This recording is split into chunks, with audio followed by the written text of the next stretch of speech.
prepared. Oh, yeah. Yeah. All right. Welcome to the Mastercation of Edubation podcast. We are here again with our most frequent and loyal guest, Christopher Schwartz. Number one stunner. Hi from Bishkek. We got his favorite topic today. Simulation theory. What's your favorite topic? We've been excited for this one. Yeah. Well, let's start with this. What do you like about simulation theory so much? Well, wait. Do we want to start off with what I like about simulation theory? Or do we what do you like about it? Yeah. Okay. What attracts you to it? I think simulation theory and the many different varieties of it that exist is appealing to not just me, but to many people for pretty much the same reason, which is that it raises in very intriguing, somewhat frightening, and somewhat exciting questions about the nature of reality and the nature of perception, and how these two go together and how they don't.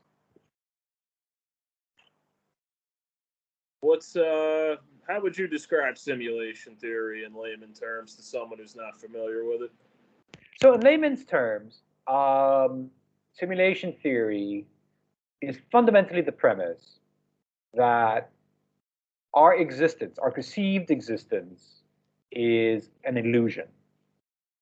That's not necessarily a good or bad thing, just that it is not real. There have been three major philosophers throughout history with three different kind of major versions of what that illusion means. You have Zhuangzi from ancient China, who talked about what if our existence is a dream. You had René Descartes from the 1600s, who asked the question of what if our existence is it actually an act of deception. And most recently, you had Nick Bostrom, who has asked whether our life is a simulation. Hence the notion of simulation theory.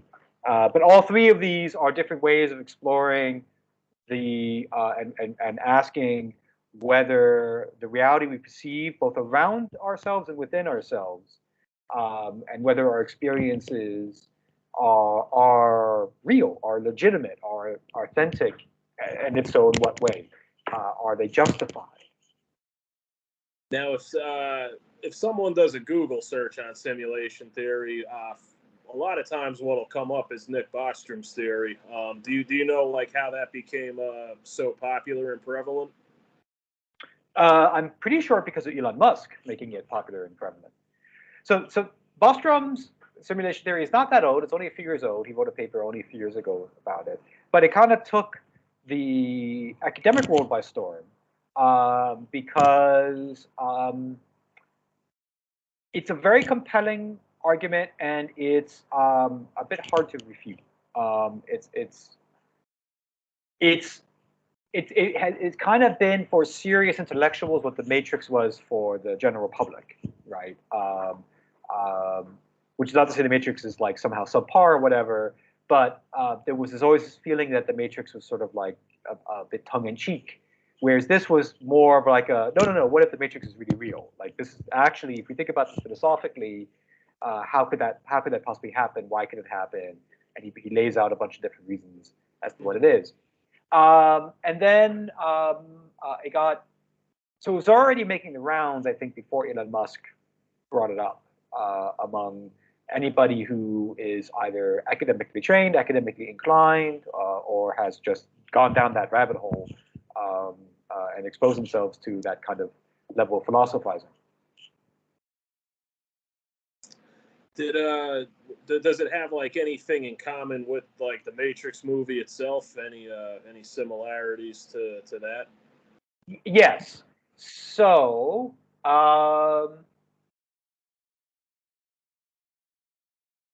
both the Matrix and Bostrom's simulation theory, simulation postulation or hypothesis, however you want to describe it, both run on the premise that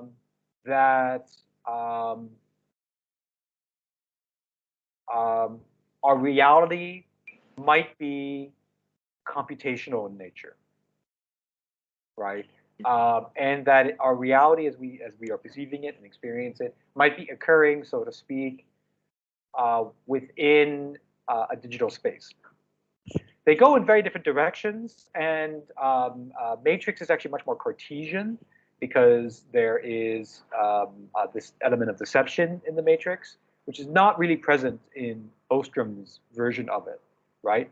So in Bostrom's version of it, it's really like how you might play a civilization simulation game, or how scientists might simulate the weather. You know, it really is legitimately like some force or intelligence wants to understand something and is essentially running the numbers, right? And that's where we come from. Whereas in the Matrix, we are batteries for these machine masters, artificial intelligences. You know, we actually do have bodies in the Matrix. We genuinely do have bodies, whereas in simulation theory we don't. In simulation theory, so the Matrix, being a product of the 90s, was very much influenced also by the French philosophy of the time, particularly Jean Baudrillard. And certain things just hadn't yet really come around yet. Simulation theory from Bostrom, on the other hand, is also partially inspired by video games. And the realization that our capacity is growing. So the Matrix also hails from a bit of an older sort of philosophical tradition and philosophical concerns, and Bostrom is a bit more updated. What's interesting about it is there's really no way of refuting it either if you completely disagree with simulation theory. Like, some of the arguments I've heard are, oh, that's too complex for any intelligent being or design to deal with all these, you know, billions of complexities. But at the same time, if you look at just how, you know, basic calculation computation works, it's exerting the same effort to do 2 + 2 as it is to do 2 billion to the 2 billionth power. It's all, you know, the results coming in the same time frame. So on the one hand, go ahead. Yeah, finish. No, you go ahead. That was it. So on the one hand, there have been various different attempts to refute it, many of which have not really been very persuasive. The one that's been the most persuasive, which was actually mathematical in nature, which I can talk about, has an important caveat. On the other hand, why it's so difficult to refute is, of course, if, for example, well, first off, scientifically, it's not falsifiable, right? So if our nature is if our reality is a simulation, then the laws of physics that we know, right, in principle, are being simulated. So you can't turn to them for a way out, right? You can't turn to our perception for a way out, right? You can't sort of argue for the consistency or inconsistency of our perception. There has been talk about, well, wouldn't there be an error? No matter how perfect the simulation, there must be an error. But who's to say we could recognize what an error is? You know, the Matrix has the black cat, you know, deja vu loop, right? But like, you know, that's an artifice of science fiction writing, right?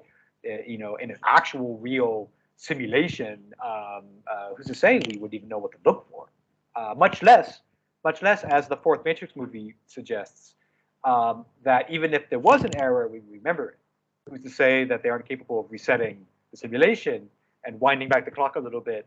Like in Dark City. Yeah, like in Dark City. Yep. And what's especially interesting is what recent video games, this is why Bostrom's simulation thesis is much more indebted to video games than is sometimes realized. You know, to make an effective simulation, there is a resource and energy problem if you're going to have billions upon billions of simulated consciousnesses. And there is also a bit of a problem about whether or not you can model consciousness. But assuming you can do both, right? Or assuming they found a workaround to these issues, there's a very key workaround. You don't actually have to simulate an entire universe. You don't need to have a digital physics. You can have it all be procedurally generated, right? Mm-hmm. So like, you know, if you get, you know, right now you perceive yourself as having a body, but, you know, you can't prove there's something actually inside there. And even if you get cut, who's to say that the simulation isn't just now generating an interior to your body because the moment requires it, right? And moreover, if everything is very computational and calculated, it's also probably already been able to kind of to some extent predict, foresee when it would need to have to produce that asset, that digital resource to then deploy in your particular case. And this is, I mean, you see this when, I mean, I love the Half-Life series, for example, and there's all these YouTubers who like no clip, like on purpose, to explore the behind the scenes of the Half-Life maps. And Half-Life is such an engaging environment, and then they just step out and there's nothing on the other side. You're like, oh my God. And What series is this? Half-Life, the Half-Life series, Half-Life 1, Half-Life Okay. 2. But it's like, the point is that, you know, they are able to make such a compelling environment in the Half-Life series. And there's nothing literally behind it, right? So it's the same for us, you know. Just because we look out through our telescopes and see a universe doesn't mean that they actually are simulating all that vastness out there. Right. It'd be inefficient for them to do so, whoever they are. Yeah, so basically you could just kind of create the framework for, you know, the simulation, and, you know, however you've programmed everything to operate in that simulation, that's kind of where, I guess, what we would call free will kicks in, you know. So it's just a matter of, is free will programmed to a certain extent, or is it just complete, you know, where you do have what we consider some free will and mobility, or is it just completely coded and controlled? So I mentioned before, you have sort of the three major paradigms of life is an illusion, right? Zhuangzi, Descartes, and Bostrom. In two of these paradigms, you have this determinism problem. You know, with Zhuangzi and dreams, there's an element of improvisation and the unexpected and even chaotic about dreams. So you have like a little bit less. The concerns about free will are different in that version of simulation theory. But for Descartes and Bostrom, there's a very serious concern about how much of what we are doing and perceiving is preordained. So I think in Bostrom simulation theory, this is a bit easier to deal with than in Descartes. So in Descartes, so everyone understands, so Descartes doubts everything he perceives and experiences, and his sort of mental device for doing so is to propose that there is an evil God, or what he calls the evil genius, right? And that for whatever reason, this nefarious entity purposely wants Descartes to be living in an illusion. And even Descartes' own perception of himself as a perceiver is part of the deception, right? Mm-hmm. Super difficult to prove then that anything Descartes does subsequently to try to get out of this problem isn't just part of the master plan of the deceiver. Right. Yeah. But with simulation theory, on the other hand, simulations, as we know from our own experience, so simulation theory again is all three of these are rooted in something in actual experience, right? So for Zhuangzi, it's lucid dreams. For Descartes, it's also dreams, but also just in general how perceptions can be mistaken. You know, you see something in the corner of your eye that isn't there. For Bostrom, it's based on how our technology is progressing. So you don't run simulations because you know the result. You run simulations because you don't know the result, mm-hmm. Right?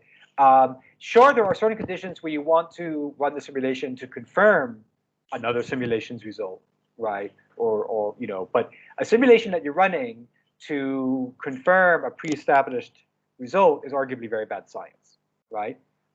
So unless you are Descartes' evil genius and you, for some reason, just really enjoy the state, you have some sadistic pleasure of running a simulation for which you know all the preordained results.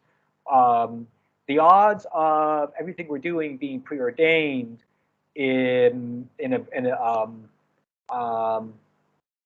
a technical sense, I guess you could say, are low. It doesn't mean, though, that we're not being impacted by forces of causality, right? So you get hungry, you go eat, right? What you eat, if you don't eat enough of it, or it's not good quality, it makes you hungry a little bit earlier. You know, that's called, and then the cycle repeats. That's cause and effect, right? Overarchingly, there is probably more freedom in the system in a simulation than there would be, for example, Descartes' just horrific nightmare of a deception.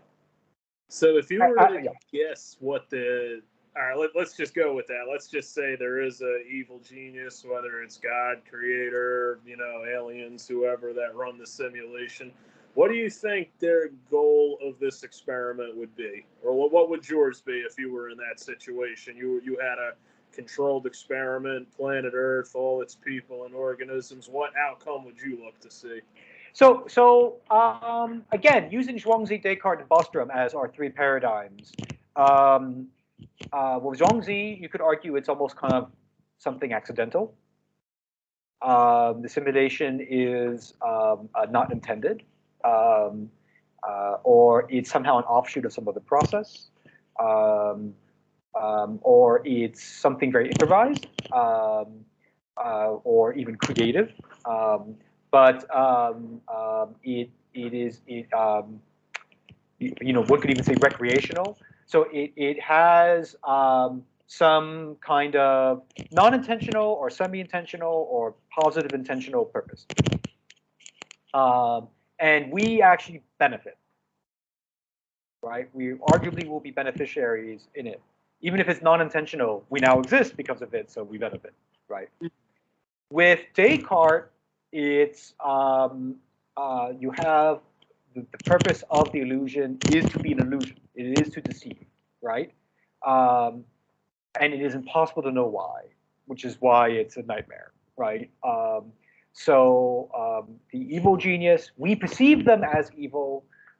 We presume that they're evil because we are experiencing what they're doing as a deception of us, right? They are fooling us for some reason.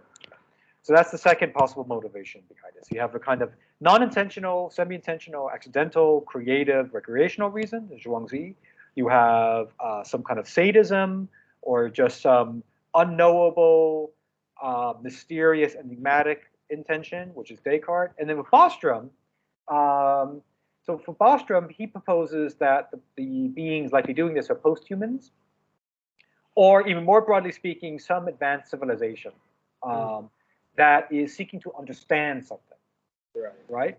So they're either trying to understand their own ancestry, they're trying to understand what it means to be a civilization, they're trying to understand the origin of civilizations, what does it mean to be a civilization, what is intelligence, what is consciousness, whatever. So so you have a kind of a more of a knowledge-driven, a knowledge-based reason for the simulation. Yeah, I always think back to Dark City as one of my favorite examples of, like a simulation theory, because what's interesting with that is, like those Saturn aliens, I just call them the Saturn aliens because of the black hats they have. Yeah. Rim hats. But that's what they're trying to do. They're trying to really understand humans to kind of gain some power from them. They're much more advanced, They were trying to save themselves. Exactly. As I recall, they were trying to save themselves as a species. Yep. Yeah, which is why I think it was Mr. Hand or Mr. Book at the end fights so brutally to the death with the main character because his whole species is on the line. Murdoch, yep. Yeah, for Murdoch. For Murdoch, it's just a random space colony of humans. It's just the people he immediately cares about that are at stake. But for the leader of the aliens, it's his bloody species that's at stake. That's why he goes toe to toe with them at the end. And what's cool is because Kiefer Sutherland's character, the doctor who is working for the Saturn aliens, that ends up helping Murdoch at the end. Spoiler alerts. He ends up. Haven't seen Dark City? If you haven't seen Dark City, 2022, the movie even spoils itself partially in the very beginning. Exactly. Go watch it, guys. He basically tells them, all you have to do is concentrate. And with that, we kind of get the actual ultimate power of a human being. It's almost like what was laying dormant. So, one thing you can that I kind of took out of it is those aliens kind of knew there was something dormant within humans that they were trying to figure out, like some sort of power. And at the end, it's that power that ends up destroying those aliens that were running this simulation, trying to figure out what it was. Because I think they were trying to harvest people, like really figure out something else other than how do they survive in sunlight, what makes them them. There was something a little more I think they were trying to figure out. Right. So in Dark City, I'm trying to remember now. Even though I've seen it 1,000 times, I should remember this. Same here. Uh, um, honestly, both the metaphysics and the motivations of the aliens is a bit obscure. Mhm. You know, because it's first and foremost a work of drama, right? Science fiction drama. So as I recall, they were trying to understand the human soul specifically, um, and whether it existed, what it was, etc. Because they were some kind of hive mind, right? Yes. They presumed that human beings seem to have their own distinctive individual first-person perceptions, right? Mhm. Which the Saturnalians, as you call them, only seem to get once they've been embodied for a sufficient amount of time, like Mr. Hand, right? Right. As he's like hunting Murdoch, he kind of becomes more of an individual, right? Um, and so they presume there must be some kind of essence, some kind of spark, if you will, inside each human Mhm. being that they lack because they are a hive mind. Although arguably they don't lack it, they just have it distributed across because they are the individual, right? Just like an ant hive, the individual ant isn't the actual physical individual ant that you see walking around the ground. It's the hive. The hive is the ant, right? So it's the Right. same kind of thing for the Sentinelians, is how I understood it. So they're like very misled. They're running on like a very faulty premise, if I'm understanding it correctly. And moreover, yeah, there is the problem of how human beings can stay in the sunlight and blah blah blah. Although I think that had to do more with the fact that they were like inhabiting dead bodies rather than there being a problem about themselves in particular. Uh, but something about individuation of the so like an ant hive where the individual ant is not the real ant, it's the whole hive, but you still have the individual kind of unit of perception and experience of that ant walking around and doing its job, right? Mhm. The Sentinelians have that setup, and it seemed to be that they whatever was killing them, they concluded that the solution had to be having genuine individuality, right? That now as an now the individual units would actually be full-fledged, genuine individuals, right? Who had their own volition and desires and perceptions of things and so on and so forth. But the movie never explains whether again, that sounds like a bit like a faulty premise to me. I mean, more likely they were dying because they were like whatever. There was only one hive. They had no other hive to breed with, or something Right. like that, right? It was probably a much more obvious explanation that for some Yeah, reason 'cause they I didn't. think it could have been there was there was something wrong with their home planet. They needed to go somewhere to survive, and they needed to find however they came across humans. They came across Yeah, them and had to figure out how they could find whatever that spark was that they needed to survive. I was thinking this if they're especially in the alternative history community, there's the theory of the Great Reset, which is yeah, almost kind of goes in hand with the when the architect in the second Matrix is describing how many there were six resets, I believe, and then in the actual scientific community, they actually theorize that there may have actually been like about six resets from different like extinction level event cataclysms that have happened on Earth. But what if the most recent one we had may have been taking humans for more of a cohesive, I don't want to say hive mind, but working toward, legitimately living towards the greater whole, as opposed to now, which is what happens when you let the inmates run the asylum, when it's everybody for himself and everyone's just out to accumulate the paper, digital currency, and everyone's, that now has to go against each other. So I think simulation theory is very attractive because it speaks to a broader intuition that there is deception in society, right? And that people can go down rabbit holes and never return, right? I lately have been listening to a lot of podcasts about MLM, multi-level marketing, pyramid schemes, Okay. right? And how they work, how they structured, and especially how they work psychologically on those who participate in them, right? So a pyramid scheme or MLM benefits those who get into it the earliest. It's Right. structured in such a fashion that the later you get into it, you are actually even just losing money by participating in it. There's nothing left for you at that There's point. nothing left for you at that point. And yet they are able to create this reality for you, right? That you're empowered, you're in charge of your life, you can succeed and achieve your dreams, etc., etc. And it's frightening. It's very, very frightening because obviously, so for example, if you're like me or a religious person, you're like, oh my God, like, am I believing in this sort of like an MLM? Is this what happens? And instead of like being able to buy yachts and fly in private airplanes, I believe there'll be an afterlife and that there's a prophet and a God. It's all part right? of the Church of Positivity. Yeah, right. But you see what I mean, that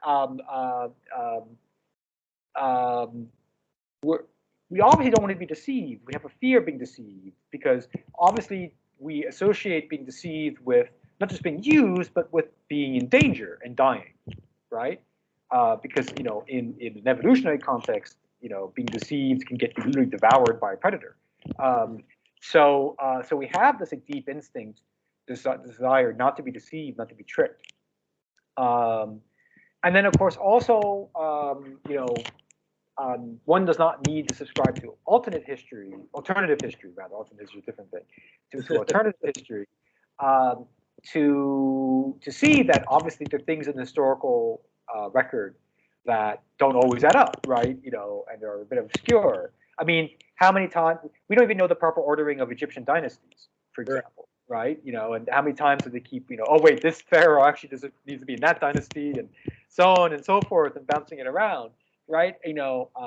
One doesn't need to like enter conspiracy theory land to understand that we clearly have a problem when it comes to figuring out proper Egyptian chronology at some point. Or like when exactly were the Israelites running around the Middle East? Right? Did they did invade Canaan, right? They did that, right? So it must have been after the Phoenicians colonized it, but it must have been before when the Persians, like when exactly, that whole Renaissance thing 1,000 years later, where they find out how great their history was. Yeah. So yeah, and then there's the some things strike us as incredulous, right? But that I do think depends a bit more on a person's sensitivity to what it means to be believable or not, right? So a lot of people think that the pyramids, for example, just defy belief. How could ancient people believe that? And I think part of that is not just an issue of whether or not they are, so to speak, properly informed about what was possible back then and so on and so forth. I think it also has a lot to do with just, are these people who are more sensitive to the fear of being deceived, right? Well, what I think to add on to that is, while it's true that we probably have this inherent fear of being deceived, most people don't want to admit they've been deceived.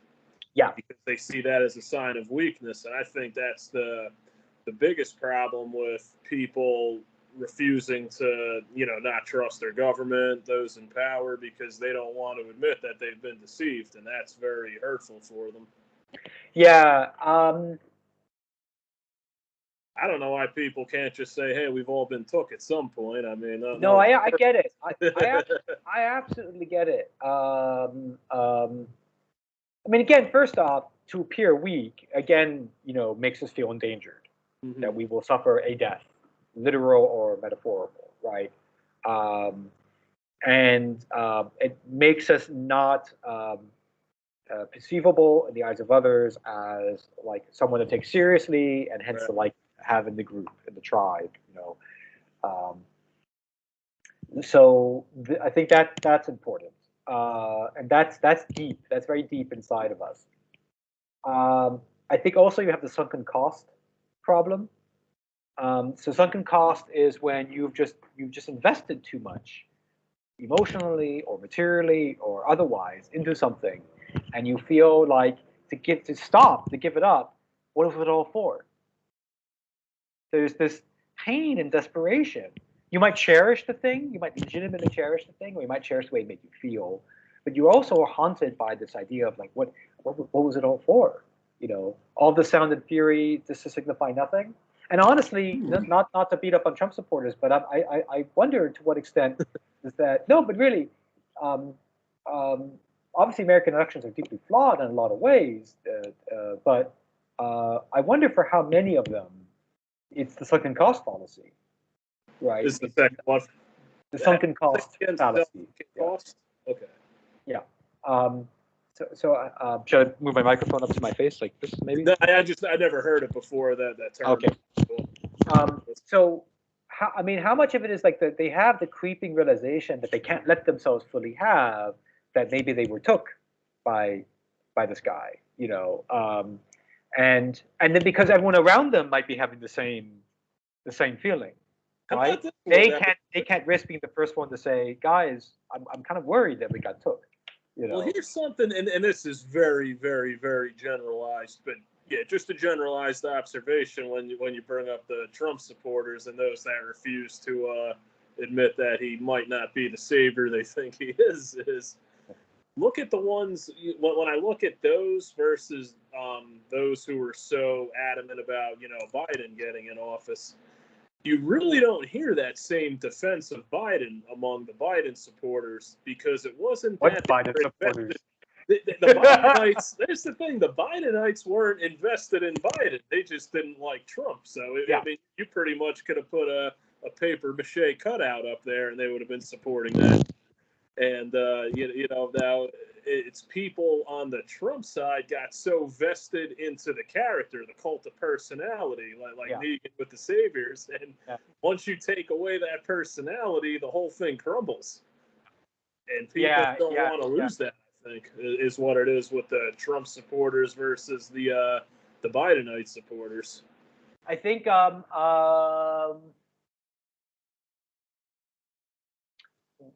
it's actually a very good point. I want to add to it that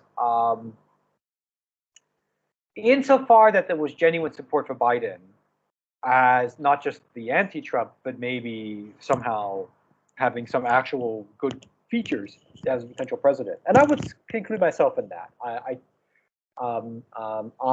saw in him. In my perception of him, I saw a guy who understands personal tragedy and has maintained some connection to his roots, be it, you know, formative or otherwise, and that he does have some genuine sort of left-wing desires that he sort of expresses in a centrist fashion, and while also having certain features of Trump that were good, right, like willpower, determination, right. I mean, no one should ever question Trump about this, right, like. The man is bold, you know, but so is Biden. I mean, Biden has, you know, arguably Biden might be more so than Trump because he's been working towards this presidency for like decades. Let's say he's been in the political spectrum for 35 years. I mean, exactly. Some sort of motivation, willpower to be able to stay in that spectrum for that long. But now we're over a year into his presidency, and you're starting to see some of the ways in which he's like Trump in a bad way. Right, like he's irascible, kind of irrational, impulsive. You know, also maybe suffering from some lucidity problems mentally.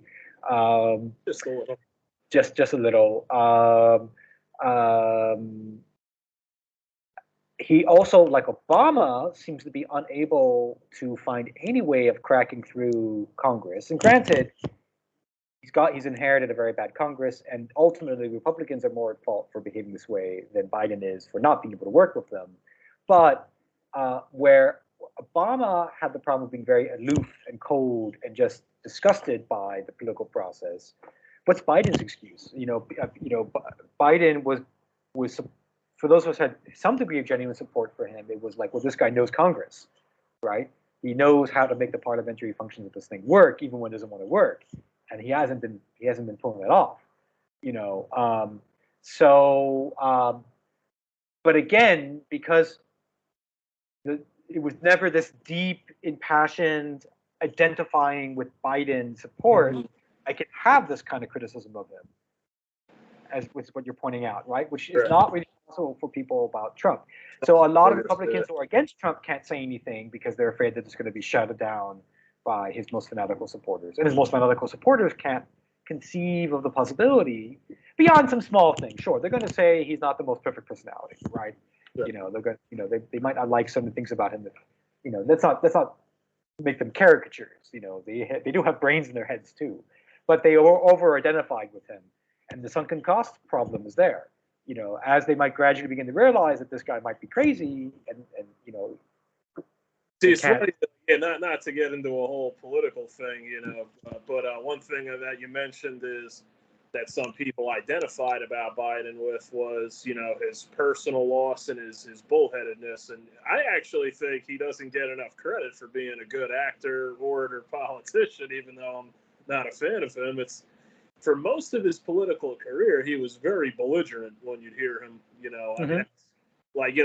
more or less in the Obama years as the vice president, he's more of the lapdog, character. But when he's in Congress, he's very belligerent. He was behind the scenes belligerent in the White House, by the way. He was sure, not liked by a lot of people in the White House because he was, privately, he was very belligerent. Yeah. Right. In his speeches, he was more subtle than he usually was as VP. Yeah. But I remember in Congress, he's very belligerent. And then suddenly, as he's running as the antithesis of Trump, he plays that feeble, humble, warm-hearted old man card to a T. He balances it, right? He at points he will bring it out, like in the debate with Trump. He was like, "Come on, man," this whole thing, right? Mm-hmm. Like he sort of fine-tuned it in a way. He sort of at least with Trump and with maybe certain other.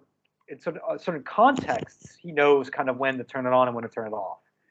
But Afghanistan, for example, he made a serious blunder in terms of not whether to leave. I like a lot of Americans who believe we should have left, but how we left was just a blunderous. And again, not to blame him for Russia's invasion of Ukraine, but probably the way in which we left probably played some role in Putin's calculation about how this war would actually play out, right? That he sort of thought that he could get away with it because the Americans were just, had their heads up their butts. But during the whole Afghanistan withdrawal, it was striking how he suddenly seemed to be very flustered and openly pissed off at people. And he couldn't, one moment he would say, "It's my decision to take responsibility for it," and then he would kind of backtrack and say, "But I inherited this from Trump," right? And it's kind of like you kind of have to go with one argument or the other. Yeah. Publicly, if behind the scenes you're ambivalent, that's one thing, sure. But publicly, you kind of have to go one way or the other, and people kind of will expect you to sort of say, "It was my decision. I suck. I accept that I suck." Right? The buck stops here, and he was really struggling to do that. So yeah. Well, I can kind of, to segue back to simulation theory with the political spectrum, I could actually, kind of give something that makes me think there's some simulation behind the scenes that we don't know about. Take someone like General Austin, for example. Now, I personally, when I was in Iraq, had pulled security for General Austin and when he was getting a helicopter out of VBC in Baghdad. That was the drawdown mission when we were there in 2011. We were taking down, moving out to strategic bases, taking most of the equipment out through Kuwait, leaving X amount of equipment to the Iraqi military. It was very methodical, thought out. It was a well-planned process for the most part. General Austin is now in charge of the Afghan withdrawal mission. And you want to talk about a 180 from how Iraq was done compared to how Afghanistan was done?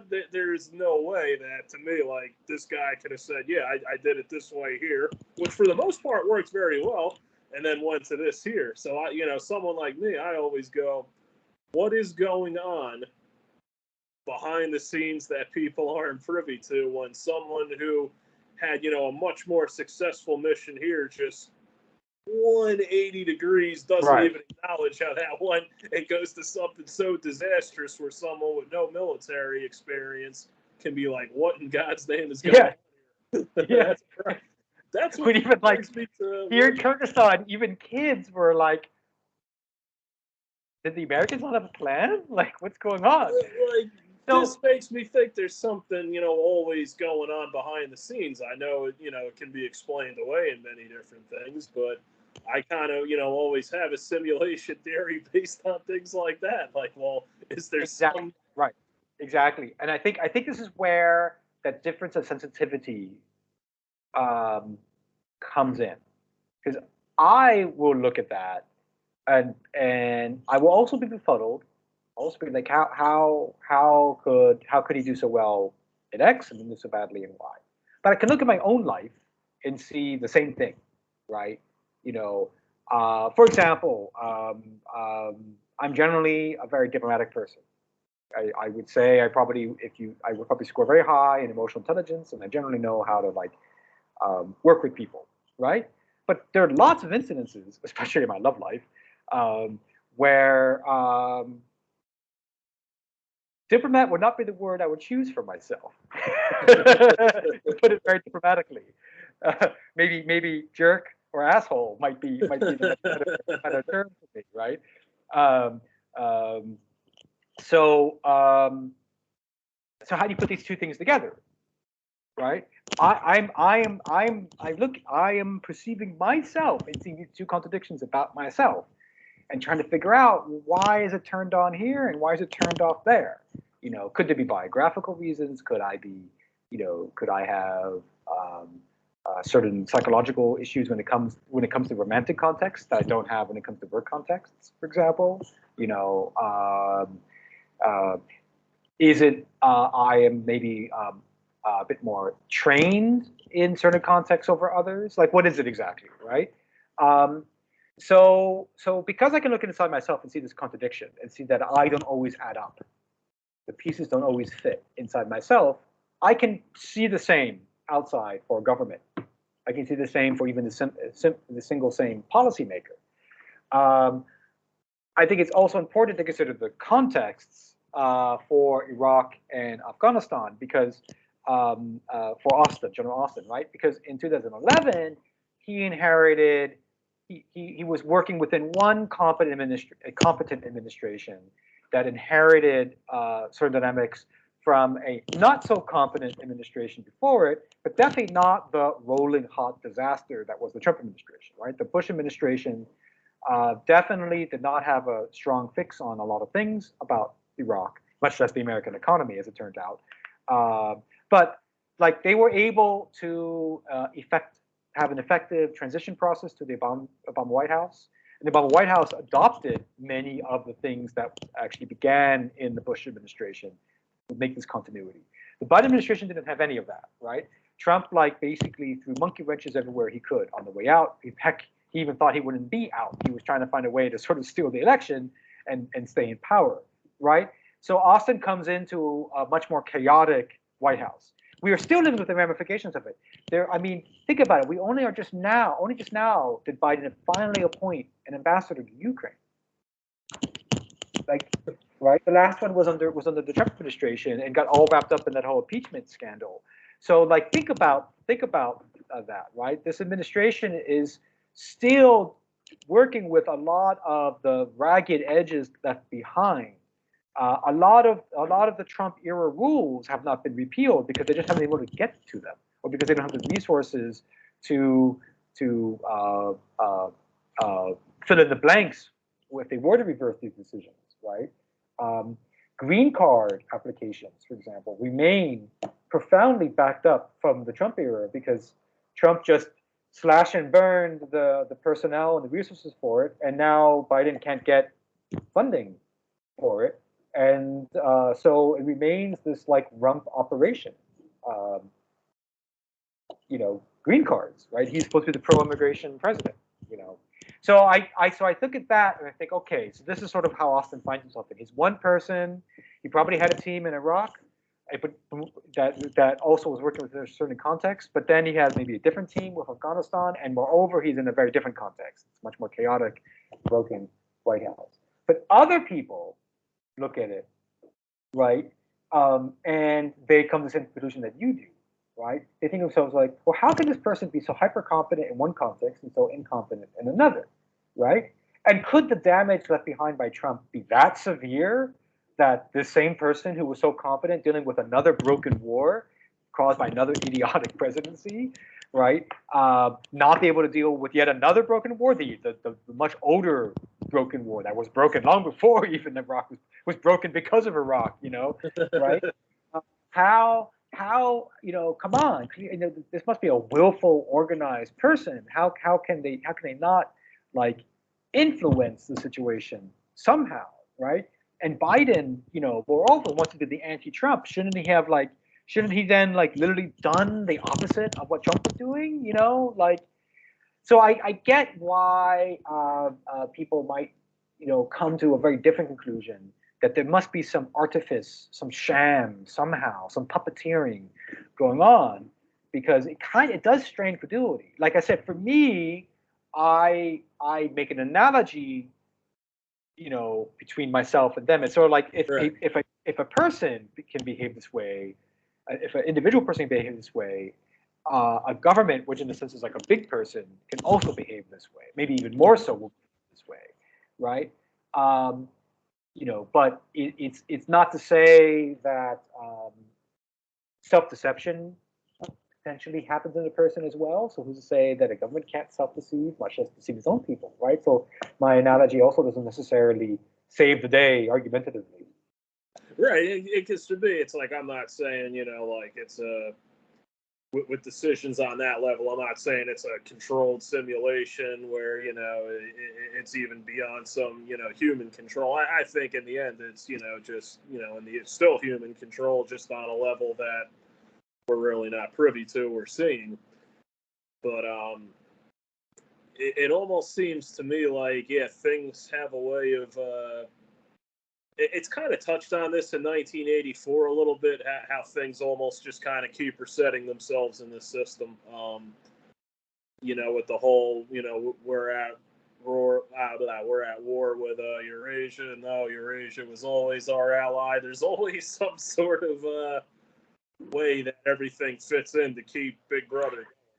So I was talking to a friend about 1984 recently, which is a really interesting fictional case study about simulation as deception. Phenomenal. It's phenomenal, but it might have a philosophical problem. So, okay, so putting aside whether it is possible to genuinely deceive oneself, there's a whole discourse of philosophy about this.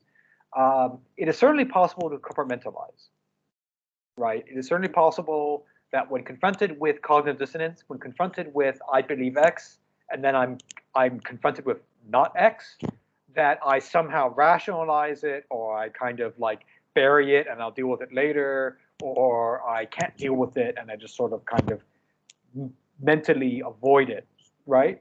But it's there. Once you know not X is real, you have to deal with it somehow.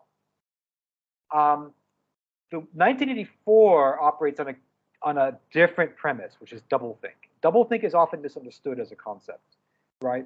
Doublethink is often, I think, mistaken as compartmentalization, right? So my government says we're at war with Oceania and we're allies with Eurasia. Oh no, wait, now we're at war with Eurasia and we're allies with Oceania.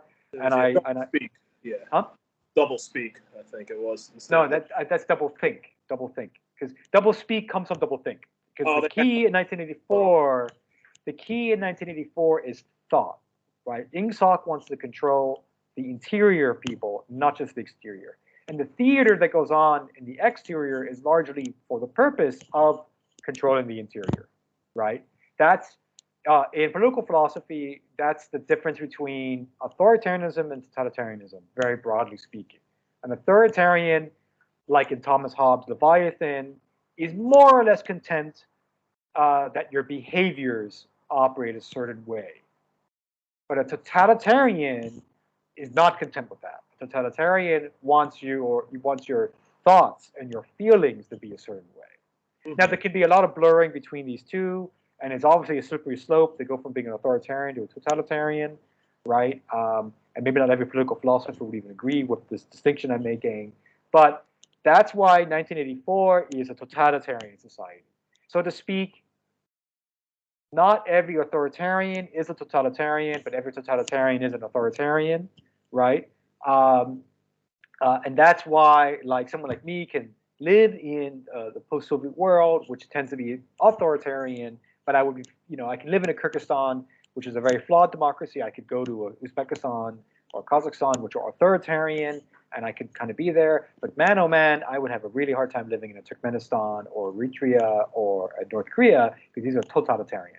They Right. want me to do something beyond what I'm willing to give. Even as a foreigner, they'd want me to do that. So this is a segue, loop back to 1984, to say that doublethink is not compartmentalization. It's described by George Orwell as a very peculiar ability. It's the ability to hold a thought and believe in that thought, and then to forget that thought if that thought contradicts the latest thought that you must have. 2 plus 2 equals 5. So it's the ability to first say 2 plus 2 equals 4. Then it's the ability to bury 2 plus 2 equals 4 and sincerely, genuinely, fully, completely believe that 2 plus 2 equals 5. But when necessary, you can summon out from yourself 2 plus 2 equals 4. I don't think human minds can work that way without some very serious brain trauma. And that's what they ended up having to go to, because no matter how many times the main character, he even keeps saying, he's like, I'm trying. I Yeah, just see it. they kind of, I think they cause them brain damage. Is They that's how? do.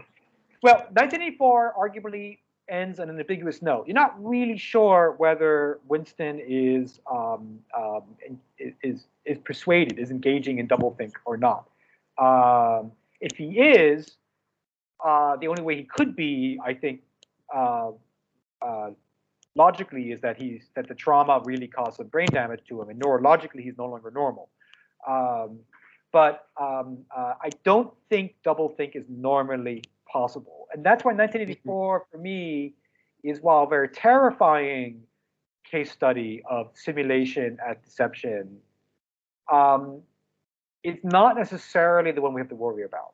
I am personally much more worried about Brave New World. Because Brave New World, Aldous Huxley, I think he cracks it. He writes it earlier than George Orwell, and I think he's on to the intuition that Orwell, I don't know if Orwell really has, which is that, to actually achieve doublethink, you basically have to breed new people. you basically have to create new kinds of people, post-humans.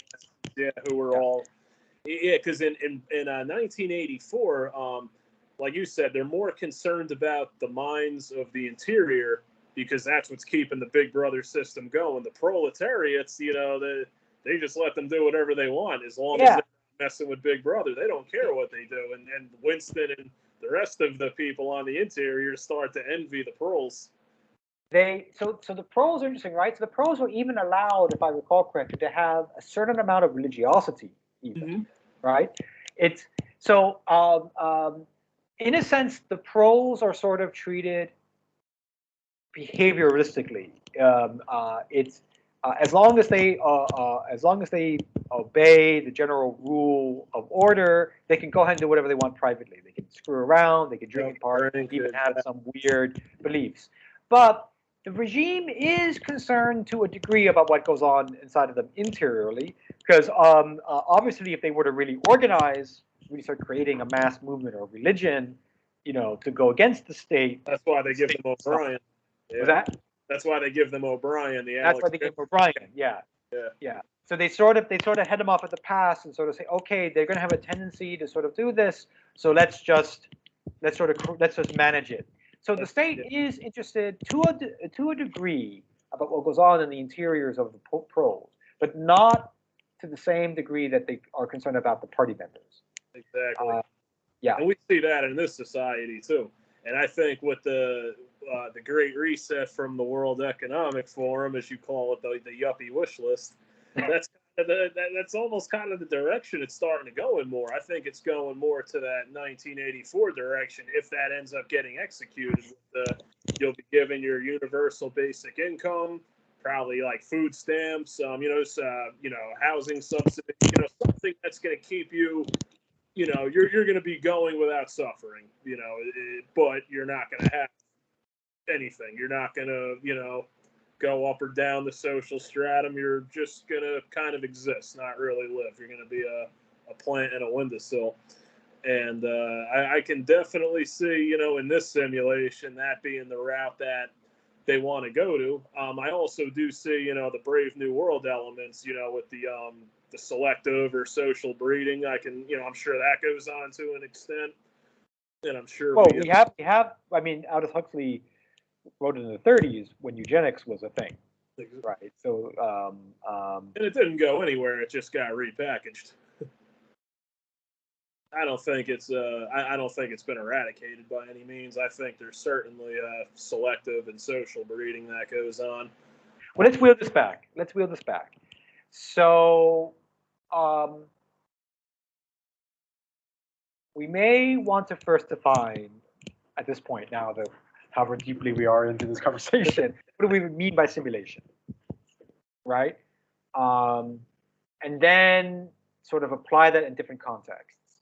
And because I think simulation embodies and triggers different feelings, some positive, some negative in us.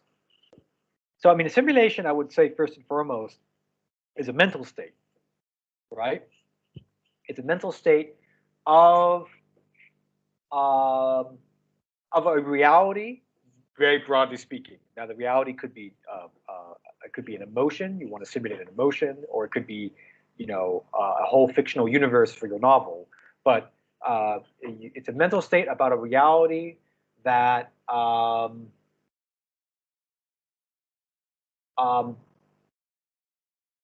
does not necessarily exist outside of your act of imagining it, of perceiving it. And even the perception of it has a vague, unreal-like quality to it. Like, you're imagining something. Like, oh, what's it like to be this? Or I'm worried that, my lover is going to do that, and I start making these scenarios. These are very different than walking outside and actually having a feeling or discovering your lover to doing something, right? So simulation also lacks, while it may be an embodied process because it goes on in your brain, it lacks a feeling of embodiedness, right? Because it's you're imagining it.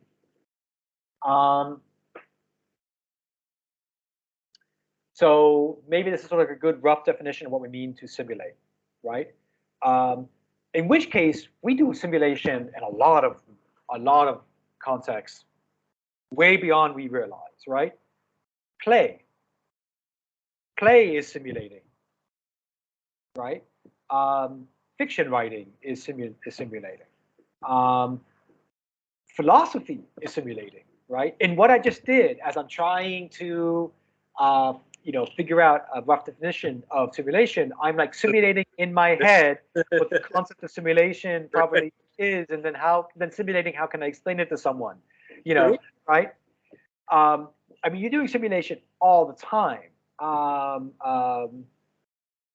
So it's not necessarily something to be afraid of, right? Unless you're like really into certain, like, I guess, extremist Zen Buddhist, notions of like, being completely fully in the moment without any categories in your head, trying to have an unmediated experience of the real, if that's even possible, because you're still experiencing things with your body. You have only a couple options, maybe two or three, if this is a simulation. I know one thing I thought interesting that Alan Watts said was, if you feel like, I'm paraphrasing, but if you feel you are being controlled, then shouldn't the biggest question be, should one kill thyself or not? Oh, I never heard that one from him. Yeah, I do remember that one. It was one of his, it was during one of his speeches. I was just listening to it casually, but yeah, that really got me thinking. I mean, I'm obviously not advocating, go kill yourself, but so yeah. Imagine you're a novelist, right? And you're simulating in your head the storyline with these characters, right? And one of the characters somehow becomes self-aware of itself as a character in a fictional novel, as a simulant, as something simulated, right? Mm-hmm. This theme pops up every now and again in both philosophy and fiction. There was this comedy movie a few years back with the comedian, where that's kind of what happens. He's a character who realizes he's in a movie. You know, Descartes arguably is kind of doing this. You know, Yeah, Truman Show, Jim Carrey. those, yeah, the Truman Show. Truman Show is a more complex example, but just the idea of a character. Hamlet. My English teacher in high school once suggested that Hamlet might have been a character vaguely aware of the fact that he was a character in the play. Right. Okay. So let's say that happens. You discover that you are a simulant. So this is different from the Matrix, in which you discover you have a body. You have an existence outside the simulation. You do not have an existence separate from the simulation. Okay. Doesn't that therefore mean that the simulation is your existence? Yeah, because you can almost take the Shakespeare does talk about that. I don't remember if it might not even have been Hamlet or Macbeth, the quote where it's where all the world's a stage and we're that's Hamlet. Yeah, that is Hamlet. Okay. Yeah, I mean it's already touched upon because that's the thing. It's like, all right, let's just say I 100% empirical proof, no doubt about it. I'm living in a simulation. What am I going to do about it? At that point, I have kind of three options. All right, I could just kill myself. I could make the best of the situation, as far as the parameters in which I can, operate in. Right. Or I can rebel against it and try to take it down. I mean, what other options do you have? It would seem to me that the third option is actually impossible, depending on the scope of one's ambition, right? So if one wanted to, okay, so again, you're a character in a novel, right? You have a very serious determinism problem, right? You may not be able to do much about your situation. You cannot seize control of the narrative as such, right? Just like in one of my favorite games, Civilization, right? If you're a citizen of my, Schwartztopia, right? You can't necessarily take over the game, right? But maybe as a character in the narrative, you can inspire the novelist to take the narrative a certain direction. So as a person who is an aspiring novelist himself, I have definitely experienced that sometimes when writing a very compelling character, it's as if the character writes themselves. And sometimes the story goes in a direction I never intended it because the character naturally leads me there. The inner logic of the character leads me there, right? So maybe that's the character fighting back, right, and trying to take control of its story. Similarly, the citizen of my Schwartztopia in Civilization might try to rise to become president, right? And try to affect policies and try to sort of steer the course of the civilization with his tax policies or his immigration policies or whatever it is. But to try to break the narrative as such, or to break the game as such, would probably be beyond their ability. Just like we cannot necessarily break the laws of physics, at least not yet in our current state of technology. We can't, stop the Big Bang from happening. We can maybe manipulate those laws a bit to get what we want from it, like nuclear power, but we can't write new laws. Can't edit the existing ones. But back to the simulation can't be destroyed, though. In a way, in the third Matrix, it kind of is a little bit. Well, the Matrix is the Matrix is a tricky scenario, in large part because it's a very religiously inspired scenario. A fundamental premise of religion, I guess in a very broad sense, is that we are in a simulation. There is a reality that we can access through the divine figure, um, and by accessing it, we can change our way of relating in the simulation, and maybe depending on the religion, even rewire it a bit, revise the simulation a bit, right? Through our collective and individual actions, right? So you got like a Buddhism, for example, which is sort of, saying that it's all of our attachments that are the assimilation, right? And the pathway to true peace and to something like an immortality lies in detaching, right? But when it comes to trying to change the rules of the game, Buddhism's like, if you can, why would you?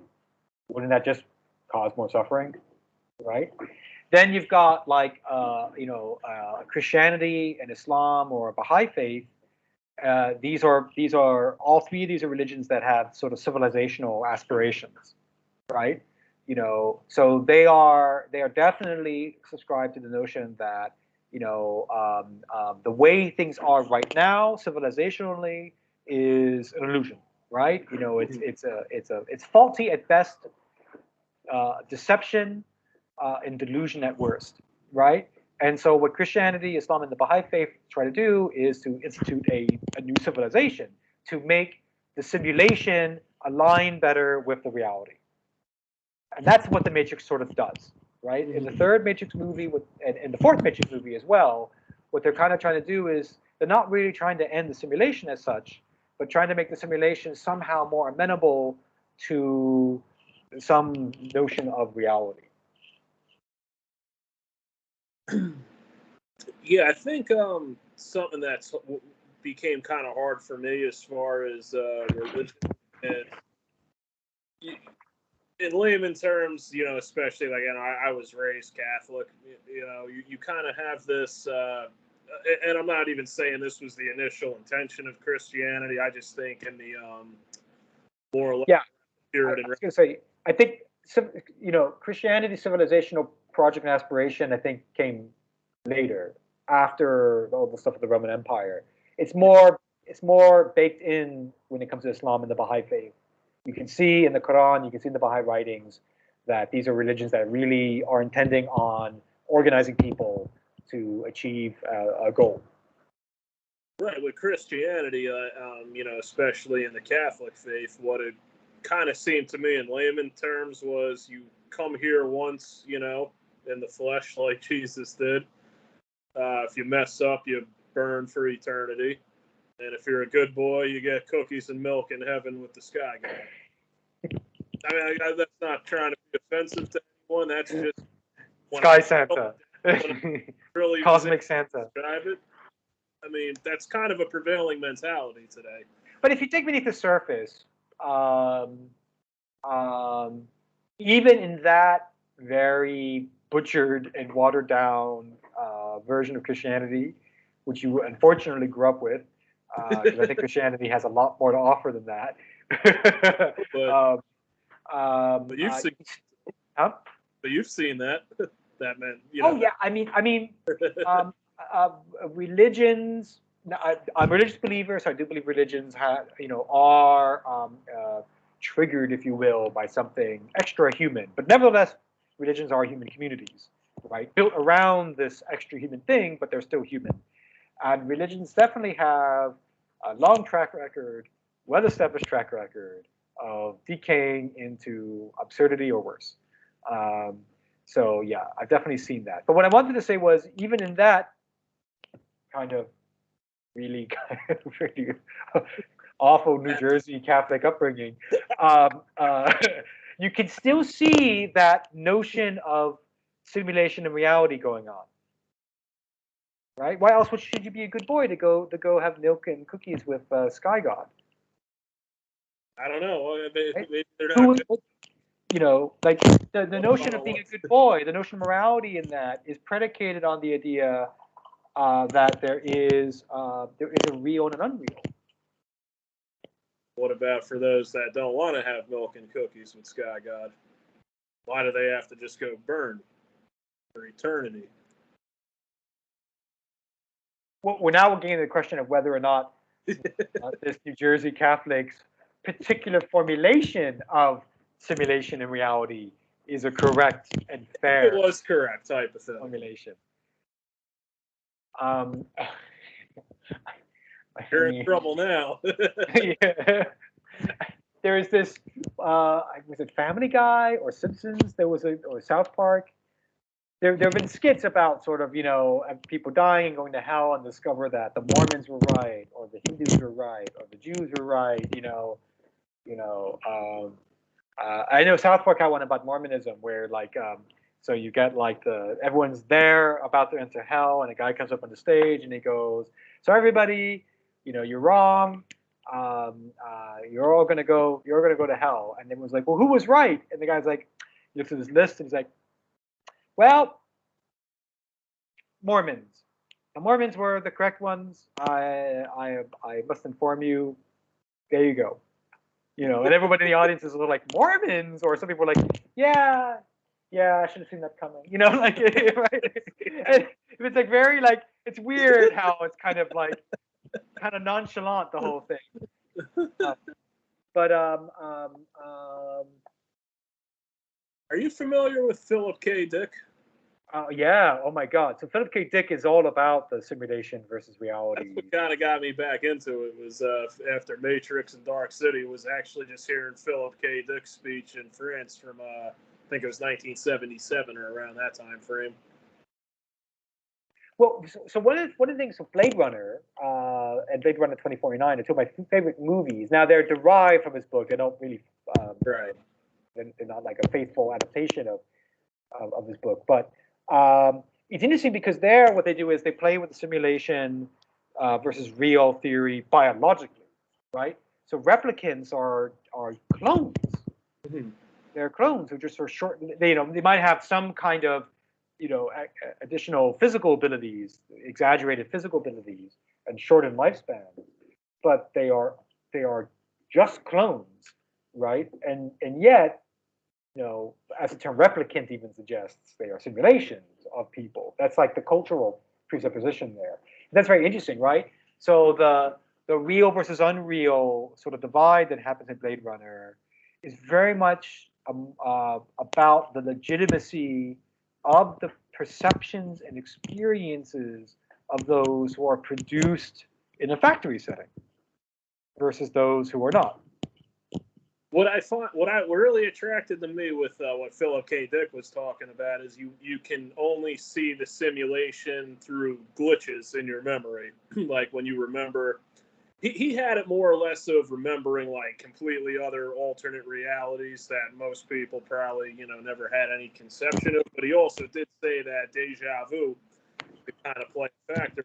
One thing that struck me with that is, I'll give two quick examples. Is when I had real heightened deja vu for a couple of years was I remember the first time I ever went to the Baha'i Center in Philadelphia with you, and I remember they had the dessert spread, and I remember this one woman picked up a cookie, and I said to myself, that cookie's gonna fall right to the ground, and sure enough, she dropped the cookie. I saw it going in extra slow motion, and something told me like, yeah, everything's synced up. I'm supposed to be here right now at this day and time.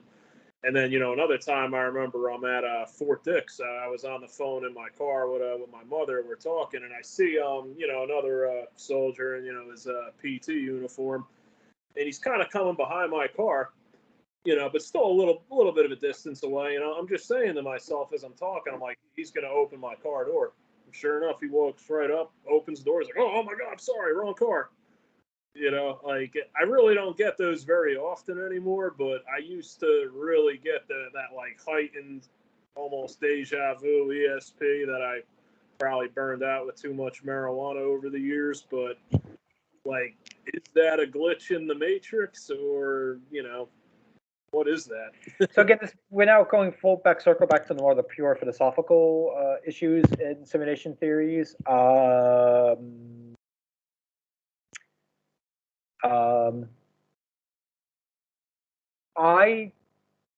I agree with so about Bostrom, there's the proposal that one of the ways we could potentially figure out if we're in a simulation is the glitches, right? The errors, right? Because no simulation can be perfect, even if they have the power of a galaxy fueling it. Something is bound to break, especially if you're trying to simulate physics, right? You're really trying to have an actual fully fledged universe out there that, rather than doing it a more efficient way of procedurally generating it, or having sort of like a bootstrap theatrical kind of setting. And I agree with the counter criticism that we don't necessarily know what a glitch or error would look like. So who's to say that your deja vu is not a purposeful part of the simulation? Who's to say that Philip K. Dick, who's diagnosed as schizophrenic, having these, very intense, detailed, almost alternate lives, right? As well as he even wrote a novel, I think it was Radio Free Earth or something, that's based on this feeling of like getting information beamed into his head, right? Almost like revelatory style. Who's to say that's also not purposely part of the simulation? Yeah, and I think it could be. And also, if time is cyclical rather than linear, which was taught through most of human history up until, recently, everything's happened already then, right? So we're coming back to something that's already happened. So maybe there is that chance we would have that memory because it legitimately. Yeah, right. So I actually have heard this about deja vu before, for example, or Philip K. Dick, and The Matrix plays with this, right? It talks about that when people see ghosts or they have the legends of werewolves, they're actually seeing these like leftovers of previous iterations of the Matrix. This idea that while if it is a simulation, we probably do have a lot more freedom than we realize because it's a simulation. Simulations need that in order to be simulations. Nevertheless, to quote Battlestar Galactica, if all this has happened before and all this will happen again, then yeah, there might be some kind of weird echoes in the system coming through. But again, who's to say that's not part of the simulation, right? So let's say I'm running a simulation of a civilization. I've already satisfied certain curiosities I might have had. Mm-hmm. But now I'm sort of curious about what happens when I introduce into the civilization hints, if not actual outright awareness, of the fact that it is a simulation. Now I want to simulate what happens when my civilization becomes aware that it's in a simulation.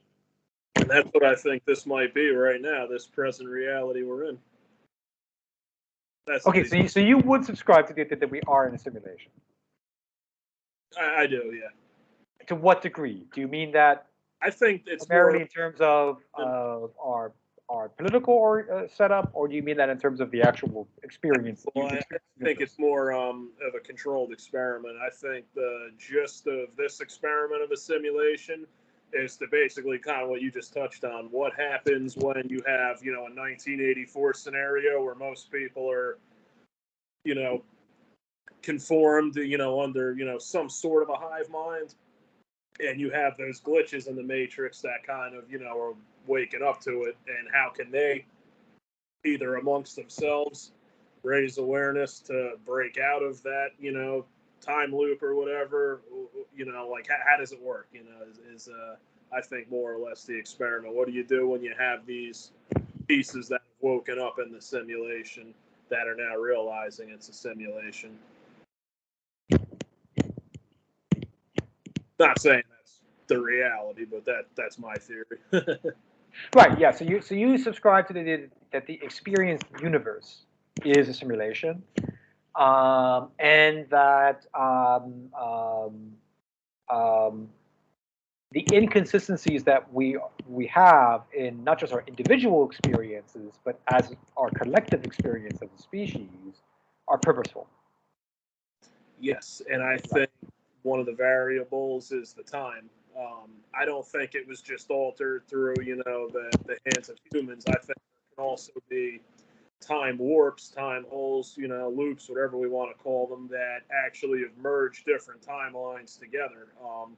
Whether that be something like, Philadelphia experiment, or, more or less some deep level witchcraft or magic or science. But would, from the perspective of a simulator, would mashing up simulations be the most effective way to conduct this experiment? It would seem to me that instead you want to change only the minimal amount of variables. You want to identify what is the key variable and change that. And mashing up simulation strikes me as introducing way too many variables into the equation, unless you're just having a good time. You just want to could the mash up and see what the hell happens. Then we go to devil's advocate, the Al Pacino speech, he's a sadist. That's a possibility too. But no, also Keanu Reeves. Keanu Reeves has been in a lot. I mean, he's a spiritual person. He's been in a lot of movies that have played with this notion of simulation versus reality. Even Bill and Ted's. Yeah. Even Bill and Ted, in a way. Yeah. Seriously. And then when it came to John Wick, he said, screw it. If I'm in a simulation, let me just enjoy it. Yeah, right. John Wick is his personal statement of reconciliation and acceptance. But I don't necessarily think there's too many variables with emerging timelines. When you look at the variables that we have today, you have everything ranging from the Stone Age and cargo cults to, at this point, what we consider to be, the most advanced alien magic technologically. I gotta say. So, I quit playing Civilization or Free Civ. Free Civ is the actual online user-created version of it. That's great because it's so addictive. One of the reasons why it's addictive is just because you can end up in, when you're playing with other people or AI, where you are like the all-powerful future civilization. Excuse me. You got fusion power. There comes a point in the game when it just because you have to keep researching science. There's nothing more to actually research because we don't know what's going to come, and it's just future technology 1, future technology 2, future technology 3, just ad infinitum, right? But when you wander around the map, you find both essentially cargo codes. You find primitive civilizations that are still in the Stone Age. You send in your laser tank, and they come out with their phalanx at you. Uh-huh. And then what I really love is when you end up with weird mashup scenarios, which are not unlike some of our developing world nations today, where they have mud huts and machine guns. They don't have factories, but they've got railroads. You end up with civilization, and I have been in multiplayer games. I have been that civilization. I have been that civilization where stuck between more advanced, powerful ones, and they each give me different parts of technology and maybe give me a few loans, and I sort of pastiche my way into something like a credible society in the game. So yeah, I mean, this is not just ironically, it's not just the stuff of reality, it's also the stuff of simulation. Right? Ironically. But it's think about it. To me, it started to make more sense that it was either a time warp where, we literally have civilizations from, thousands of years ago, more primitive, all merged into one with very advanced technology that we have in the quote-unquote modern world.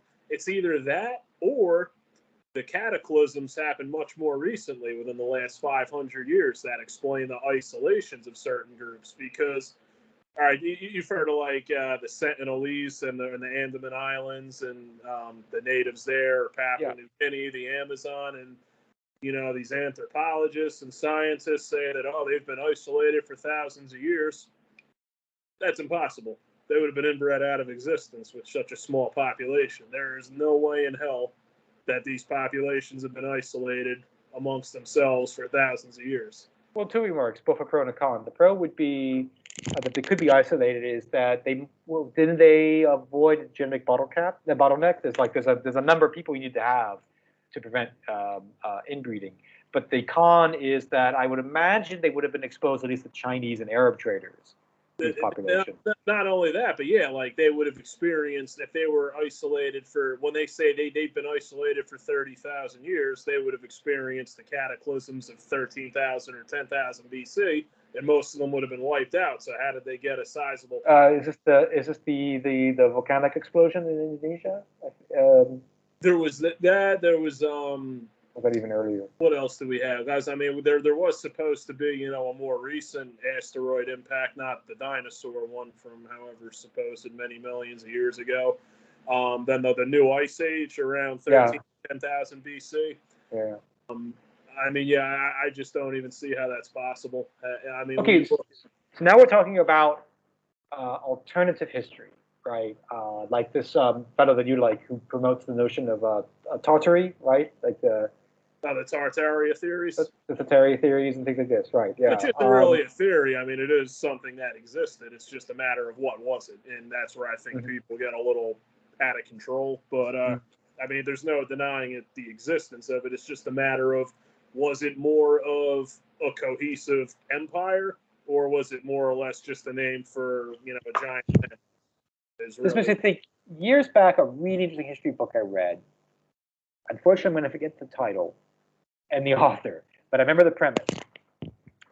So the premise was to what would happen if we reinterpreted Southwest American, Native American history through the lens of actually being an empire, and not as just a bunch of random tribes fighting each other. And so on. Let's say the Anasasis are very powerful, the Apache. The Apaches, yeah. I think the book might be called like the Apache Empire or something like that. But so the premise was like, what if what we as white European Westerners perceive as a lack of political organization was actually a way to be politically organized, right? And if so, how does the archaeological record look? How can you reinterpret it? How can subsequent interactions with the white colonizers look like, et cetera, et cetera. It's a really interesting book, right? It's a thought experiment in a sense. It's a simulation in a more abstract sense. But it was very interesting. He does actually try to argue, as I recall, he does try to argue that they really were an empire. They really were a political unit, just organized in a way that was quite different than you would expect. And although there was organization, nevertheless, right? He does find credible reasons to see that there was some kind of central command and things like this. But I really had to dig up this book, and I hope I'm remembering it even correctly. To be very honest. I was going to say, personally, I think there were much more, powerful native empires, that were basically erased from history. So, I mean, to me, that's not even too far off of or just radically downplayed, like the Iroquois. Exactly. A group that's much more powerful than we're told about. I mean, had history played out differently, they would have a nation state in the territory of Quebec and New York now. I mean, they already had the League of Nations well before that was even a thought. And, It's just that's because I mean, I just think of it would just have to be one of the two. There was either a more recent reset, whether through cataclysms, war, divine intervention, whatever the case may be, or timelines were mashed together somehow, through some sort of time travel experiments like Philadelphia experiment and whatnot. But here we're running into a very important question related to, like, for example, the discussion about General Austin. Where is the line? So, okay, not every simulation is an act of deception, number one, right? Although probably one could argue that every deception is in some way or another an act of simulation, right? To deceive, you need to be putting on, right? So, okay. In a parallel fashion,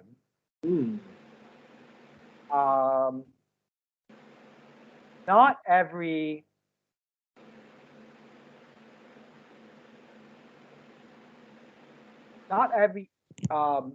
seeming error or gap in the historical record or misunderstanding about the historical record is um, an act of historical deception on the part of someone, right?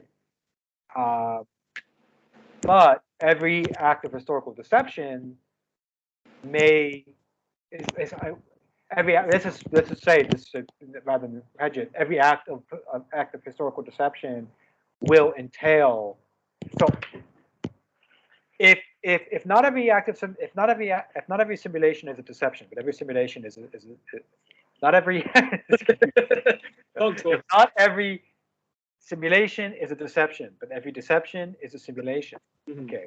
Not every historical revision is an historical deception, but every historical deception is an historical revision.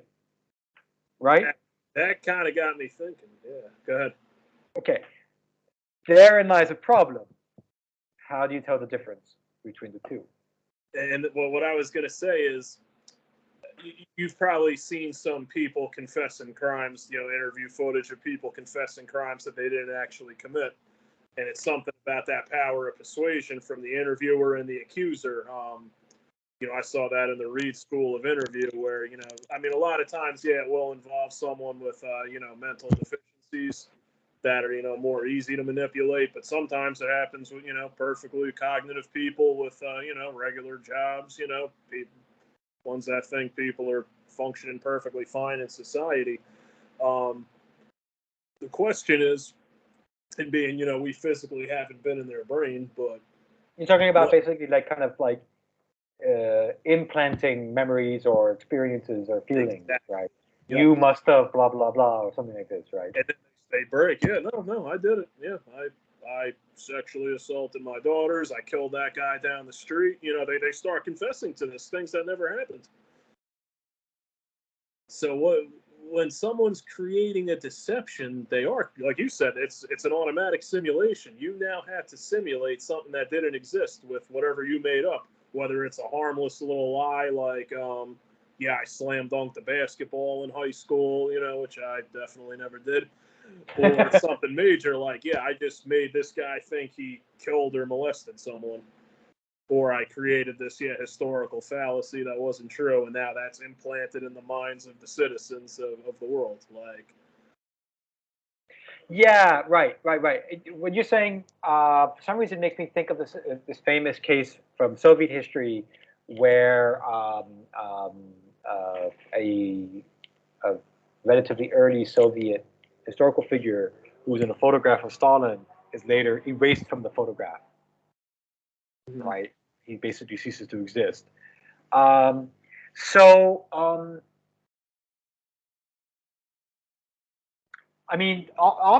the big picture solution to figuring out when an act of deception is occurring, whether it's a simulation in broad sense or it's about history, or it's about someone's actions and so on, is you need evidence, right? You need evidence, and you might have to reconstruct it to a degree. A person doesn't believe X. Somehow, through a process of deception, they are made to believe that they did, in fact, believe X. Right? The evidence there is much about their interior state prior to believing that they believed X. Right? Similar to what you might find in a spousal argument, right? The man doesn't do the dishes. The wife, says, "You don't do the dishes. You didn't do the dishes because you didn't love me." And the man protests, and the wife is able to persuade him that he must have really had this ulterior lack of love for her, lack of care, right? But if he gets out of the argument and takes a deep breath and thinks back and reflects over what was going on through his head when he didn't do the dishes, right? He might think to himself, "No, wait, that's not true." Right? I may not know 100% beyond a certainty that, but I know I wasn't. I did not experience myself as lacking that love for my wife, for example. Right? Similarly,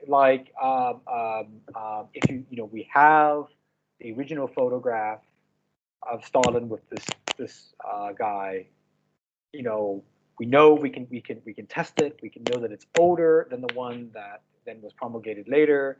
So we can, similarly, you can also say there's the evidence that this guy existed and that he was edited out, and so on and so forth. You still have a trust problem. You still have a trust problem, right? So like the husband has to trust himself that his memory of washing the dishes is more or less reliable, even knowing that memories are themselves constructible. I mean, the whole way in which that he was persuaded that he had this ulterior lack of love for his wife was precisely because memories are constructible. So he has to like reconstruct an already constructed thing to kind of get back to the truth of, it's hard, right?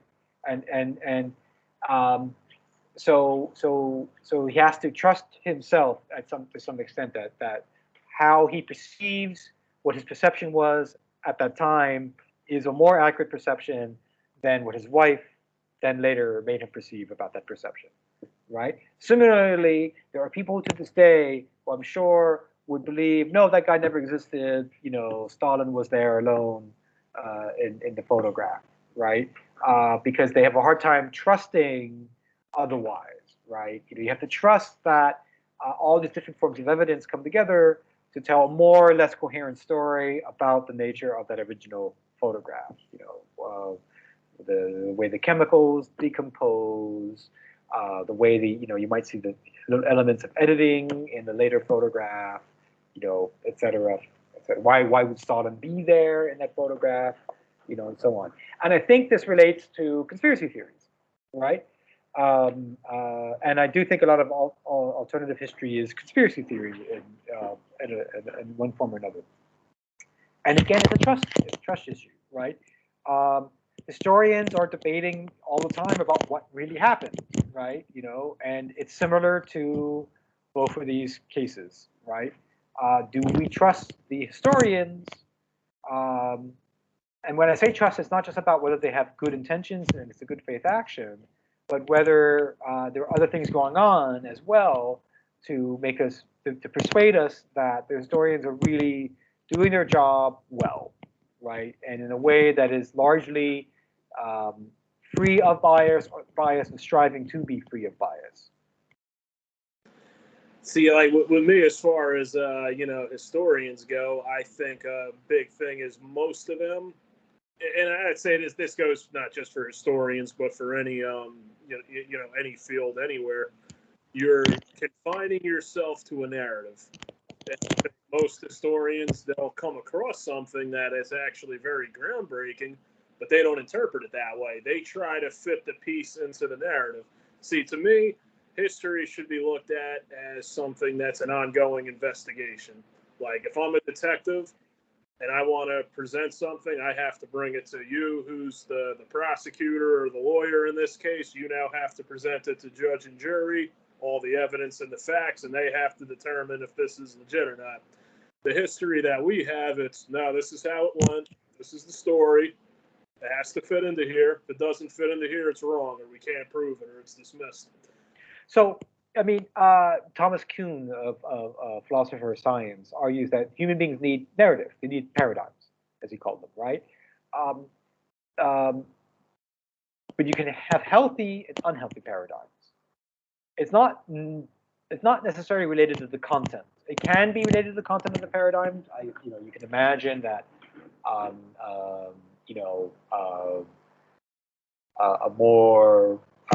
paradigm, for example, that believes that everything is the result of the will of a giant cosmic turtle or something like this, right? Obviously that will make it difficult for that paradigm to be revisable, right? Versus a paradigm that literally believes that all of the universe is just shifting paradigms, right? And so it is an active revision.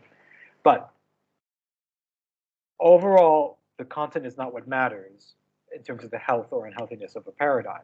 It's about whether the paradigm can be revised or not, right? Are the people who hold the paradigm willing willing and able to see that the paradigm cannot explain absolutely everything that it's supposed to explain, and that no paradigm can, right? I think that the slippery slope of conspiracy theorists is this. They have a feeling that there's a deception going on. They feel they feel that they have found evidence that suggests that whatever the prevailing paradigm is that they're concerned about, it's not necessarily about history, it could be anything, history, politics, relationship to men and women, whatever, right? They feel that they found evidence that goes against the paradigm. And putting aside how those within the paradigm react to that proposed evidence or not, right? Because that's a factor. But putting that aside for a moment, what happens is they then slide into. So they come to perceive that the paradigm that they have counter evidence to or alternative evidence to is a priori closed to their evidence, right? That evidence must not be evidence, or that evidence must be explainable this way, or that evidence must be whatever, right? And in reaction to that, they create a paradigm that is no less rigid and closed. That does happen a lot in the conspiracy world. I think that is what a conspiracy theory is. It is a rigid, a priori closed paradigm that has to try to explain everything by its own terms. It becomes an us versus them thing.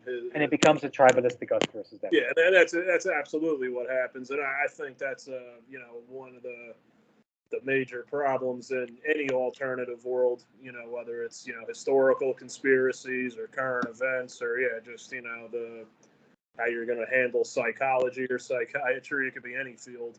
That's definitely a big problem. There's and I think as far as when we look at that, that's explainable to me at least as most of the ones with the bigger platforms have the crazier ideas, but they're also more flamboyant. They're more charismatic. They're more enticing. Their video production's better, as opposed to someone like me or you. We're going to go through it with more of an academic and investigative lens. There's a lot of other people doing it in the conspiracy and alternative field the same way we do it. It's just they don't have that kind of platform to to really present that they do. It's just not as many eyes and ears are on what they're doing.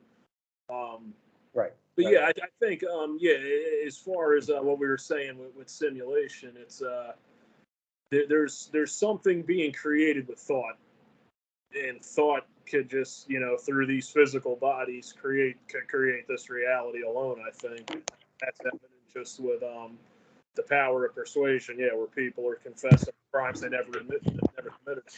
So one of the fascinating things about so let's go back to 1984 and Brave New World. Something I thought about a long time ago when I read these books. These are both simulations. In Brave New World, in a sense, you can argue it's not a simulation. It's a simulation that has become a reality through the genetic engineering of the people, right? But 1984 is definitely a simulation, a deception simulation as a deception, right? So now I am not an empiricist, by which I mean I don't believe that sensory data is the main director of truth and truth claims. So, so to speak, I don't believe that data speaks for itself, right? As many data scientists themselves would believe, right? As many as so I don't believe that. I believe that we apply our paradigms, right? And there's a much more messy and iterative process that happens in not just science, but also in general how we interact with the world. I am also not into what's called in philosophy the correspondence theory of truth, which is intimately related to empiricism. And that's the idea that there is a real reality outside of our perception, and moreover, that the only genuinely justified true beliefs are those that correspond to that reality, right? So I believe there's already a lot of evidence to show, scientific and philosophical evidence to show that this is just not how it works, right? You say that the sky is blue, but this is a product of the way our eyes and brains perceive the sky. Right. No, that's not an external reality, right? That we have to respond We don't to. perceive the whole spectrum. Yeah. But one of the puzzles that I struggle with as a philosopher, and as a journalist, for that matter, is okay. So that all seems to be well and true, and yet, if an asteroid hits the Earth, there's nothing. I can't just like imagine that away. And that's what I thought was very fascinating about 1984 and Brave New World. Both of those regimes are so inward-looking, so obsessively inward-looking, so hell-bent on on control and trying to cast their illusions. All it will really take will be some kind of natural disaster to break them.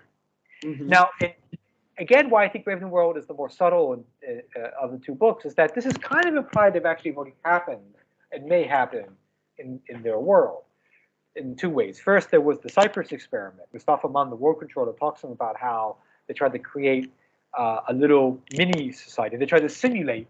They ran a simulation using alpha double pluses like him, right? And it completely failed. It fell apart, right? They realized they needed to have underclasses. They needed to have a hierarchical system for society to operate, which was sort of an admission that there are things beyond the control of the world state, right? That if you want to have a society, quote unquote, there's a sort of natural law to that society, quote unquote, right? And that natural law is hierarchical. That's the first admission that there are some things beyond the power of human perception to control.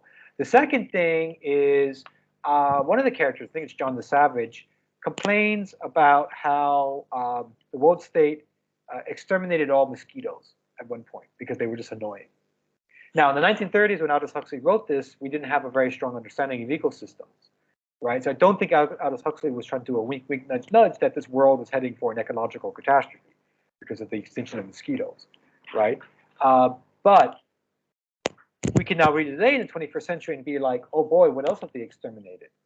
Because it was a nuisance. And what does that mean for their ecosystem, right?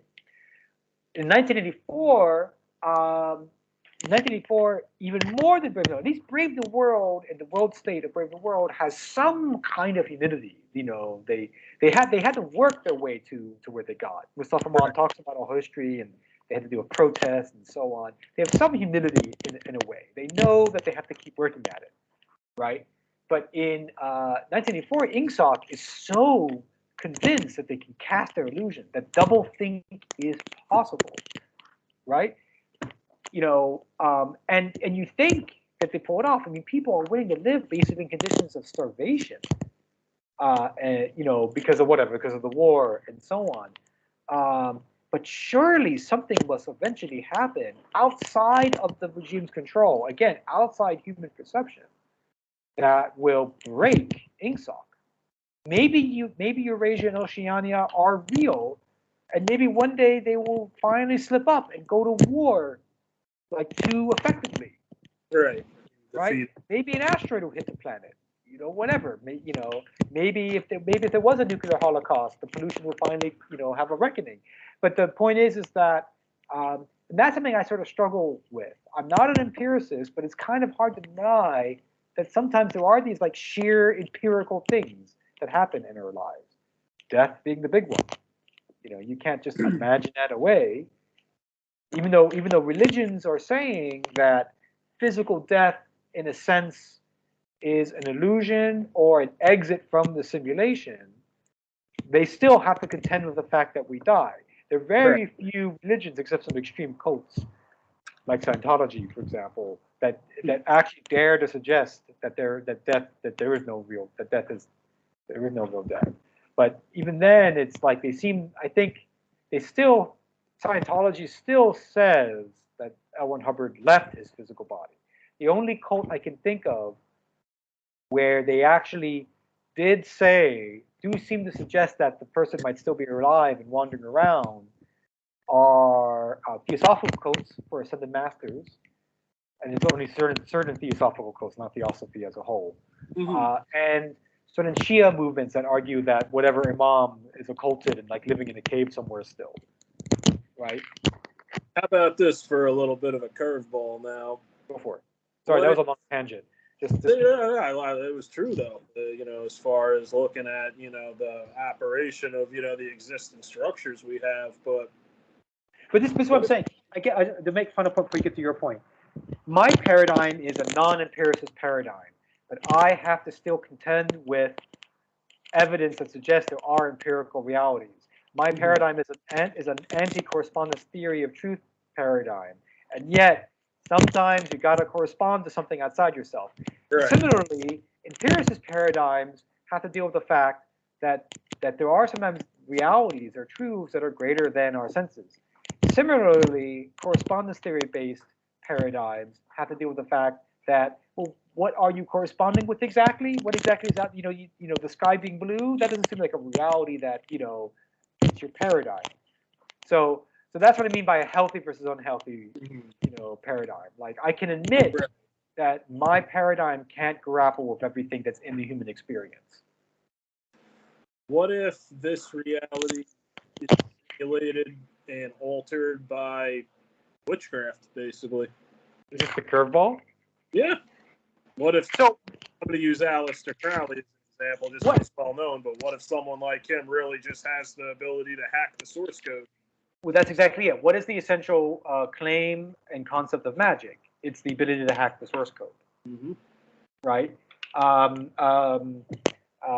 That's why it seems to break the laws of nature, because it's circumventing them, essentially, right, in the game.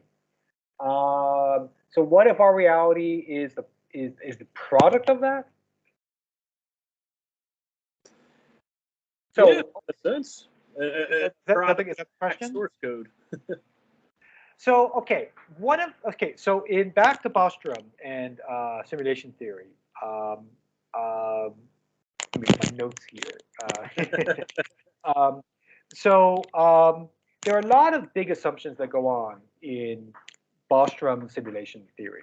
One of them, of course, is that the simulator has an interest to simulate. Another one is that the simulator can model consciousness. That's a really big one. Another one is that the simulator has the computational power, right, and resources to do the simulation. So, I think when it comes to interest, we've covered what could be the possible interests and what are the ways of justifying that. When it comes to computational power and resources, one could propose magic to deal with that problem, right? What if there are features of the physical universe and how we can get energy and use energy that we don't understand yet, right? And there have, in fact, among those who've explored simulation theory, there have been some proposed actual thought experiments about how you could get the amount of energy you need. First off, what is the amount of energy you need to simulate 7 billion people on planet Earth? And secondly, how could you get it? But let's just say there might be hacks, there might be magic we're not aware of yet. They could make you do that. The hardest part is modeling consciousness, what you and I are doing right now, right? You are perceiving me, I'm perceiving you. You're really in you, perceiving me. I'm really in me, perceiving you. And we have this recursiveness. You know that I know that you know that you're perceiving me, perceiving you, perceiving me, back and forth, right? So consciousness could be a kind of sleight of hand, to use the magical term, right? It could be a simulation. It could be an illusion. It's a little hard to explain what exactly I mean by that, but certainly when people have begun to reflect systematically on their consciousness, it does seem to kind of become a bit incoherent at some point. And the sense of self that we have, I mean, specifically, the sense of health stuff we have starts becoming incoherent. And you start getting a feeling, am I just a composite of different group identities that intersect in me? Am I just a composite also of different physical impulses? Am I just a composite also of different cause and effect chains? What are my actual desires? What are my actual thoughts? Our friend Nason was saying this when we saw him in Miami. How much of his own thoughts are his actual thoughts, right? He's an Iranian American Baha'i. Like how much of that is actually Nason? I mean, even his name was given to him by someone else. Right. So suddenly you start feeling like wow, we're really composite, aren't we? We're really, and does all this composite and this composition, does it actually cohere or not? You start seeing contradictions. Like I'm a staunch believer in X, but I actually have these desires that kind of go in more in the direction of not X. Right?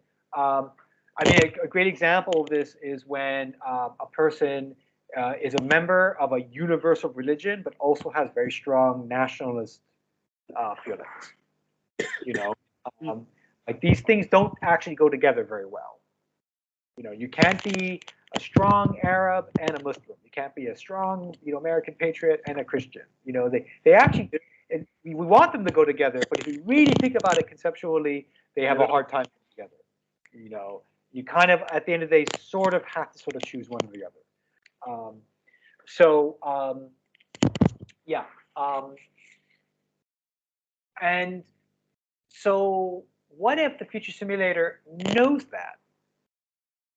They really have come to understand and be able to model how that sleight of hand works so comprehensively that they can now recreate it in us.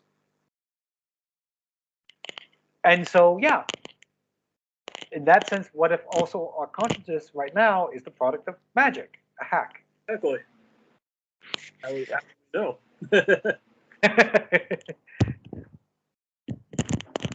That's the thing. We really don't know. And who knows if we actually lived or experienced something of a dark city that, it seems like, oh, how could that ever happen? But how can we also prove it didn't happen? That our timelines, our reality's been stopped, altered, restarted. Again, it seems far-fetched, but again, that realm of possibilities there.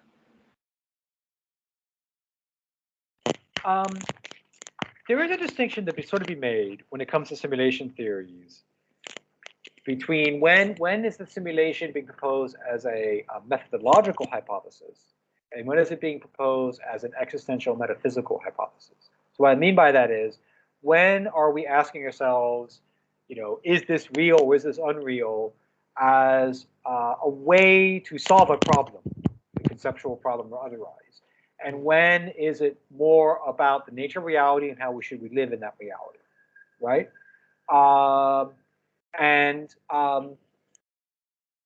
The interesting irony is that Descartes. So you have Zhuangzi, Descartes, and Bostrom, right? What Zhuangzi and Bostrom have in common is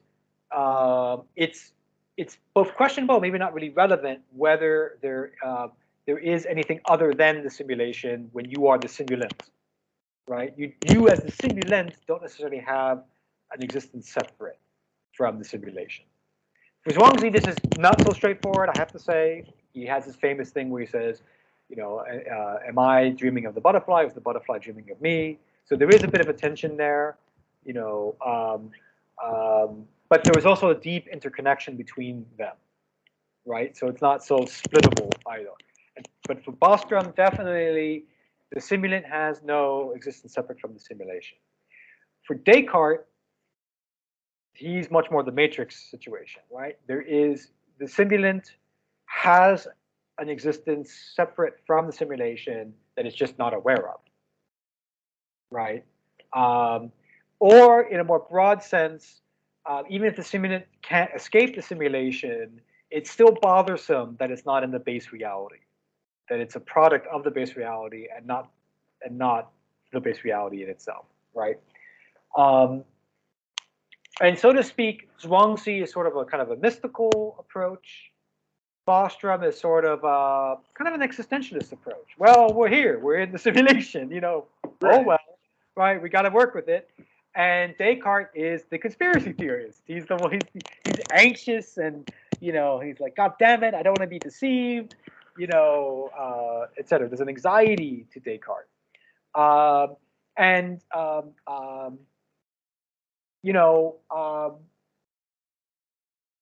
I think we all have these. I think all of us go through these moments, all at different points. We're sort of dealing with, the nature of reality and our place in it.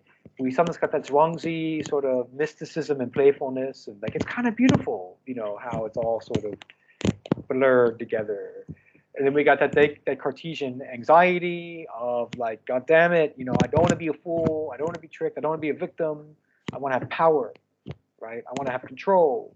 I want to have clarity and purpose, and I need that clarity and purpose to come from outside myself as too, right? Like it's not enough that I can just accept the evil genius is doing this to me, right? I need to fight the evil genius and get to that reality, and that reality will give me meaning.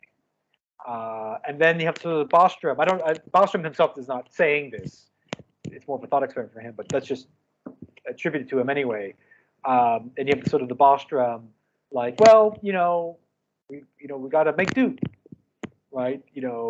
At some point, yes, we want our meaning to come from a reality outside of ourselves, but it's not so straightforward, is it really? Right? At some point, we do sort of also just assert our meaning.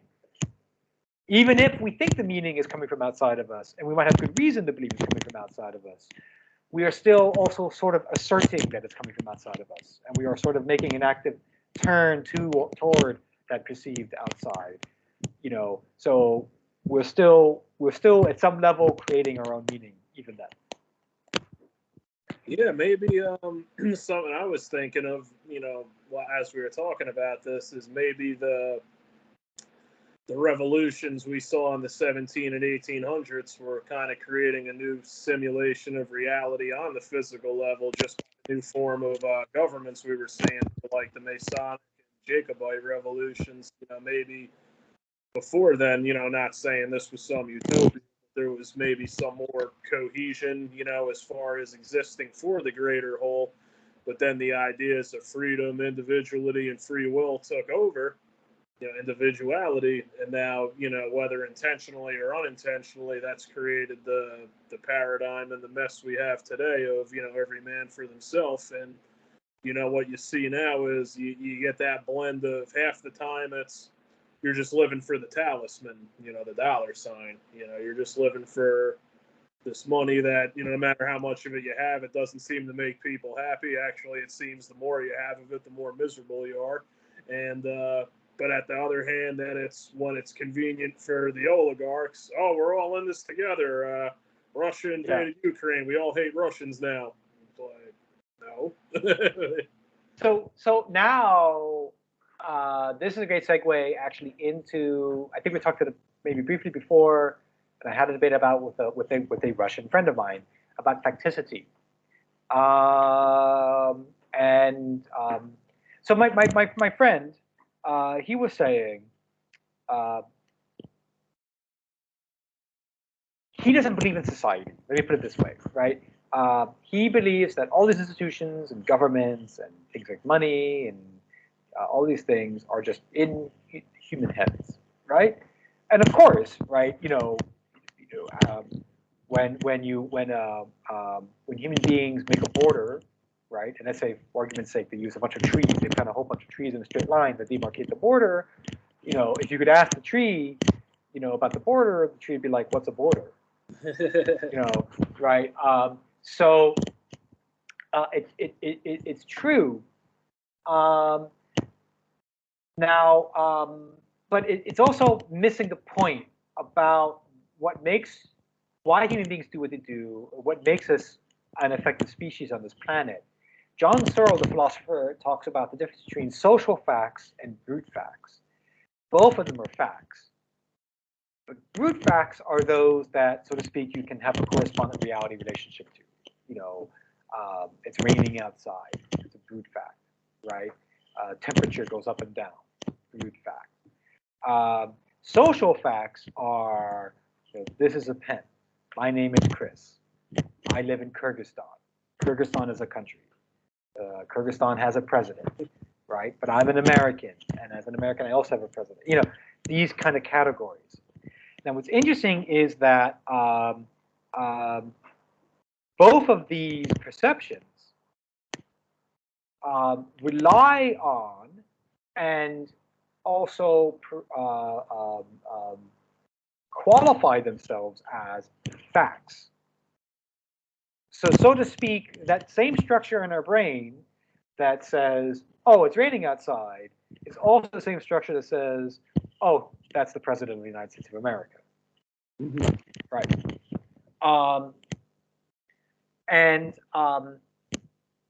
What's intriguing, and one could argue essentially that social facts are simulations, right?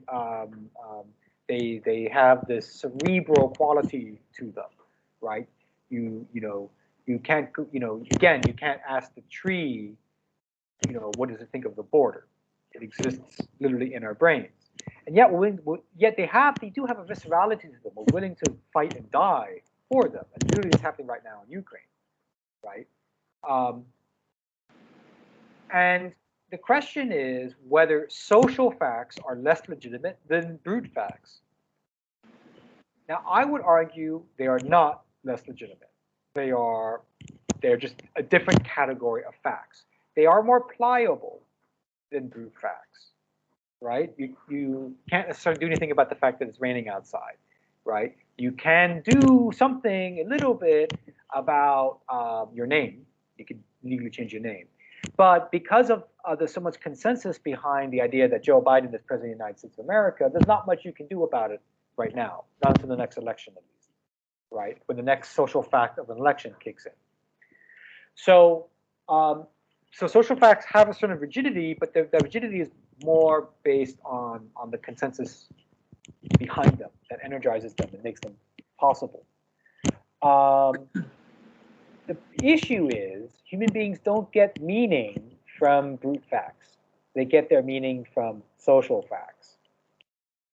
So that's why I say that they are no less legitimate than brute facts. They're just of a different legitimacy.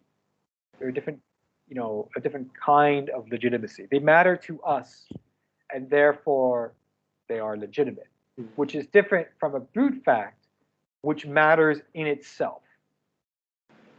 So to maybe give a more elegant way of describing it, when a tree falls in the woods, it doesn't make a sound. The brute fact is that it makes vibrations in the air, right? And that is relevant for those vibrations' own sake. They are vibrations, right? The tree falling is relevant for the ecosystem there, right? Because then fungus can grow on it, animals can make homes in it, et cetera, right? It has that utility in and of itself for its own sake. That is the legitimacy of that brute fact. For it to be a sound requires us to hear it. So its legitimacy as a sound is relying on its meaning to us as a sound. Oh, the tree has fallen. Something has happened. Why has it happened? Can we do something about it? Are we in danger? Yeah, I wonder in that case then, is let's just say theoretically in the simulation we are under what we call some sort of a spell. If through, sound, the right incantations and vibrations, is there some way of breaking the adherence to that simulation out of that spell? So I think what happens is with like revolutions, whether they are literal political revolutions, like the ones you're talking about, or more subtle ones, like when culture changes, is shifts in social facts, shifts in the spells, as it were, and shifts in all the simulations that we're running in our heads all the time as a species.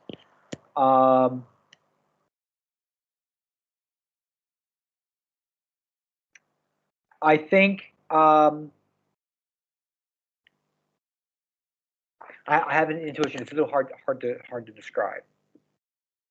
One thing I want to say is that kind of where the Matrix and Descartes maybe fall afoul, and that sort of attitude about, that simulation as deception runs afoul, is it might slightly confuse brute facticity with social facticity, right?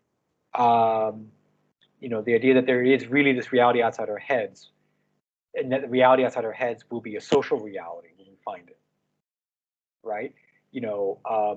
It may have consequences to social reality, but it is not a social reality. So Neo discovers he has a body in a post-apocalyptic Earth, right? Obviously, that brute fact has massive ramifications for whatever social facts he will subscribe to next, right? That's why he joins the rebellion and tries to fight against the Matrix and so on, right? But the brute fact of him having a body is not a social fact. And I think that is sometimes what happens with conspiracy theorists when they think they get the piece of evidence that goes against the paradigm, right? The prevailing paradigm, right? In a sense, they get their hands on the brute fact, but they see it as a social fact, and they think it needs to tear the whole thing down, right? Make a revolution, cast a new spell.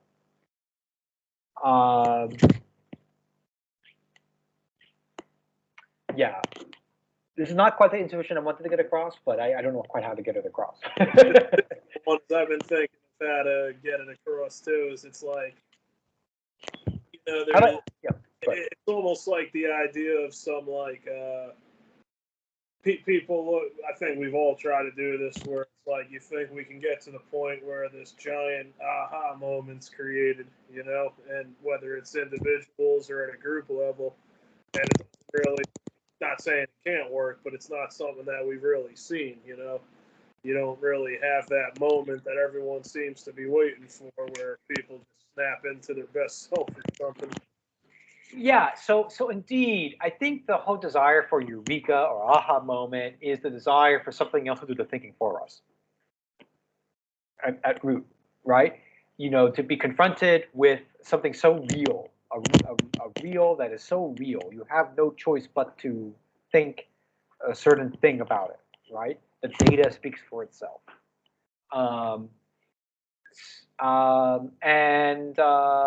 Honestly, based upon the philosophers that I work with, especially Chaim Pellerman and Lucy Ulbricht Satega, that's this book that's important to me that they wrote, this is sort of fascistic thinking in the end, to be very frank.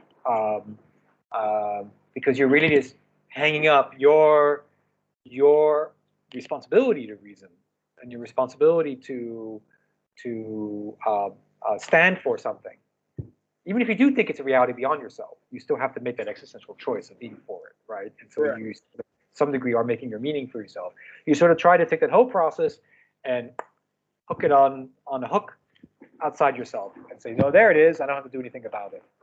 This is one of my problems, I have to admit, with the way religious conversion experiences are happening around the world. Born-again Christians are maybe the most a preeminent example of this, but you see a born-again-like quality in a lot of other religions happening. It's not. This doesn't fit. When I became a Baha'i, I did not have a born-again experience, right? For me, it was very much a leap of faith. It was very much this a feeling of I could be wrong, right?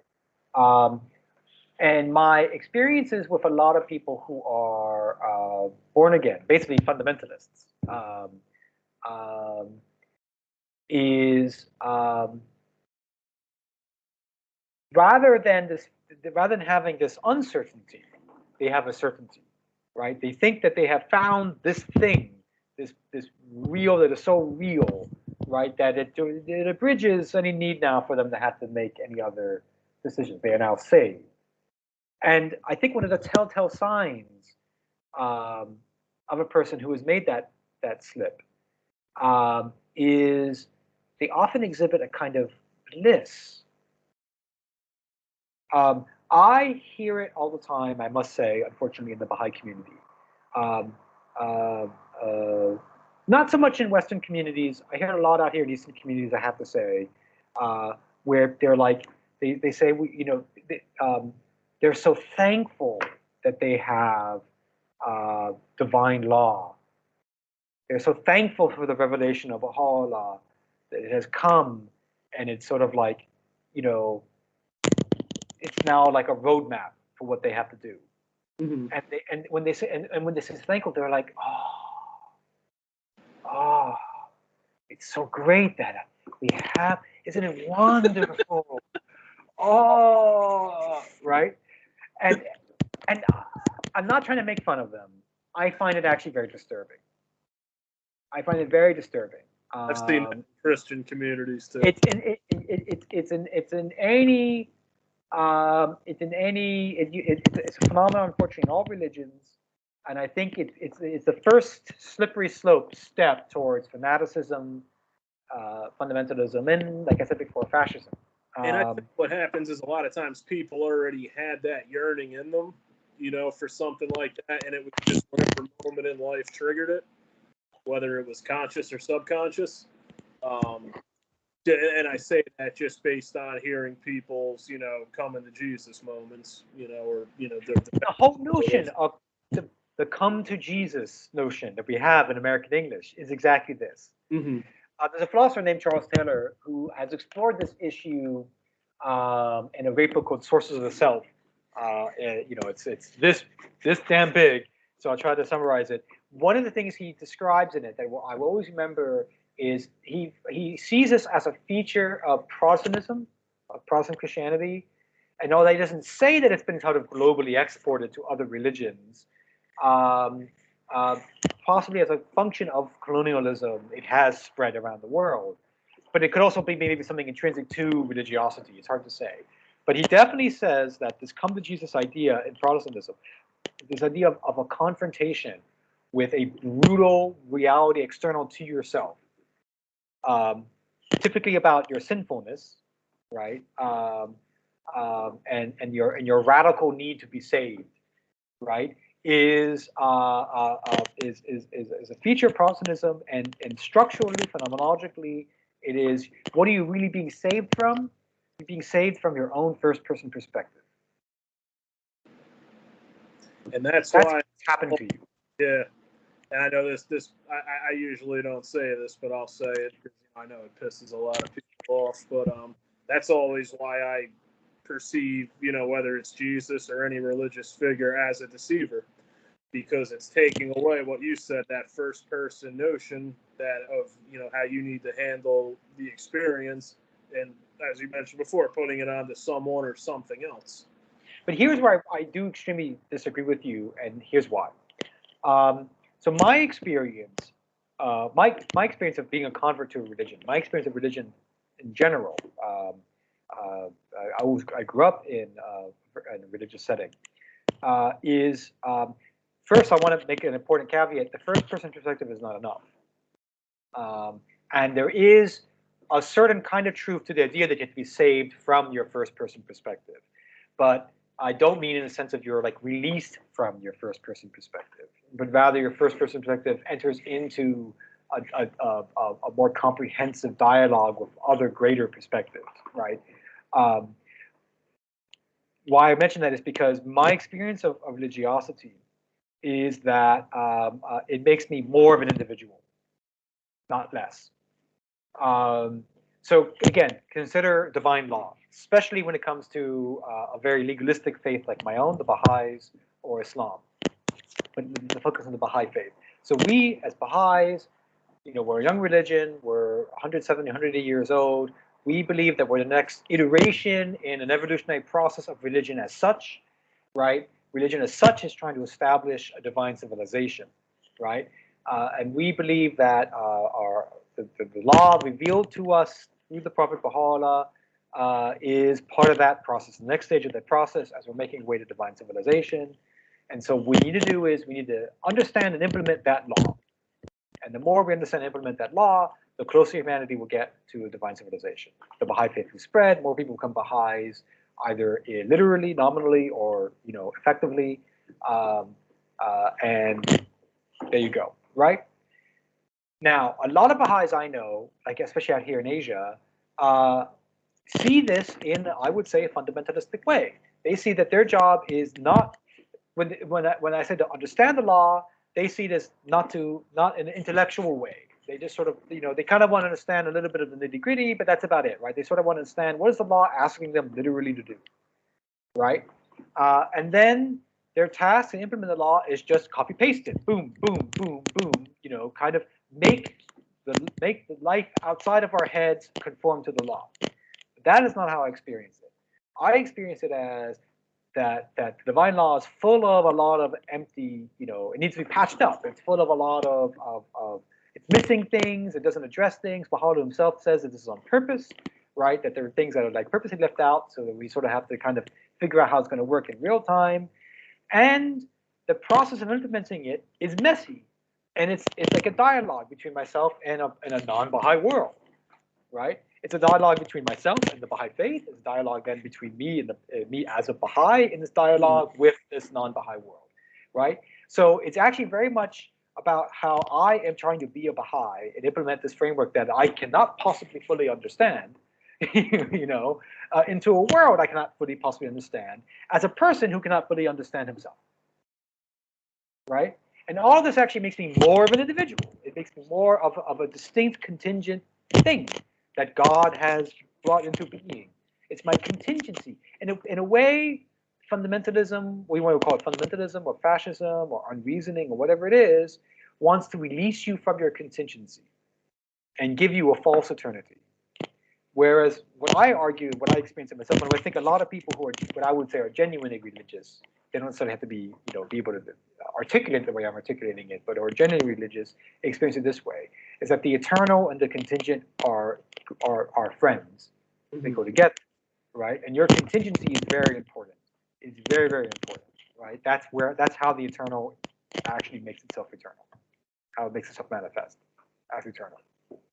Yeah, I get what you're saying. I just think most people, don't take that approach. They take it more of, oh, I've been saved, I don't have to do anything. Kind of. That's exactly the problem. That's exactly, and again, we're talking about religion. Honestly, it's not just religion. It's a feature of any kind of salvific movement. Liberalism, classical liberalism, that now libertarians today lay claim to. Liberalism had this feature in the 19th century. The French Revolution, especially the Reign of Terror, right? Like think about how crazy it was, right? So the French Revolution was a revolution that started to bring about a constitutional monarchy, right? And then it devolved at some point into this massive paranoid bloodletting, right? And they literally set up reason. They called it reason as a kind of almost alternative deity of the French Revolution. Yeah. Right. So and that was liberalism, right? When empiricists, which I feel like a lot of data scientists are today, or for that matter, journalists, are like, let the data speak for itself, let the evidence speak for itself. This is actually the same thing. It's actually the same way of thinking, right? Oh, let this thing outside of me just basically do all the thinking for me. Let me be released from my frail contingency to this greater eternity of whatever that is, whatever it is. The data or the evidence, or whatever it is. And on it goes. Whenever human beings sort of hinge their salvation on whatever it is, it's then a very slippery slope into, Yep. I mean, false gods, as the Prophet Muhammad would say, false gods, idols. And the backfill people. Backfill people are a discussion for another time, but maybe part of the simulation is you either have to awaken the backfill people, or the backfill people are barriers in the way to an awakening. Let's not get into the whole backfill people. That's a whole other thing. Crazy eugenical genocide from there. But Yeah, I mean, so to speak, people want an escape from the simulation, and they don't realize that trying to escape the simulation is the simulation. You're cutting off your own leg. Yeah. Essentially. Yeah. That's what I think. Yeah, I mean, that's really the conclusion I came at first. I thought it was escaping the simulation, and then realize, yeah, you're cutting your own leg off. And if simulation is based on thought, what does that say then about the teachings of, when Jesus says take no thought, when you're taught to take no thought in a Buddhist meditation, is that something good or a hindrance then in that simulation that's based on thought if you're not taking thought? Well, I think you have to properly contextualize it. I mean, oftentimes these kind of statements are methodological principles and are not meant to be absolutist, all-encompassing statements, right? And to practice these principles, put them in practice, meditationally, for example, enables you to navigate more effectively in, and maybe through to some extent, the simulation. Mm-hmm. But again, not necessarily to escape it. That depends very much on your religiosity, right? Right. That depends on how you. I'm sure the discussion we just had was about monotheistic religions. I'm sure Buddhism as a kind of non-theistic religion has the same pitfalls. Where there'll be some who sort of see nirvana as like this literal escape path out, freedom from the simulation, and other Buddhists who I think have a more subtle understanding that that's not what happens in nirvana. Right. So, anything else you'd like to conclude with? I think we've exhausted. I think we've exhausted this topic. I took these notes to have a bit more structured conversation. What do we mean by simulation? And we have these three major paradigms of it. And how we roll. I mentioned the fact that there was a potential mathematical solution to Bostrom, but it's now a little bit past midnight here in Bishkek. I think we have exhausted the topic. Anyone who has listened or watched us to this point deserves to go to the next level of the simulation. They heard their little simulation badge. They got through level 1 today. Yeah, they made it to level 1. They listened to 2.5 hours of philosophy simulation. They've graduated. They're simulating past. About simulating. They can go to the next level now. They can go to the next level. Bravo, whoever you are. Congratulations. Congratulations. How'd that music go in the original Mario Brothers? Right. Oh yeah, that's they ate a mushroom and now they can go meet Bowser. Exactly. Man, Mario Brothers as a metaphor for simulation theory. Oh no. Oh boy, I didn't see that one coming. Let's end this now. Yeah. Have a good night. All right, bro. It's great having you out again, and we'll be on again soon. Cheers. Next topic. Cheers, brother. Cheers, bro.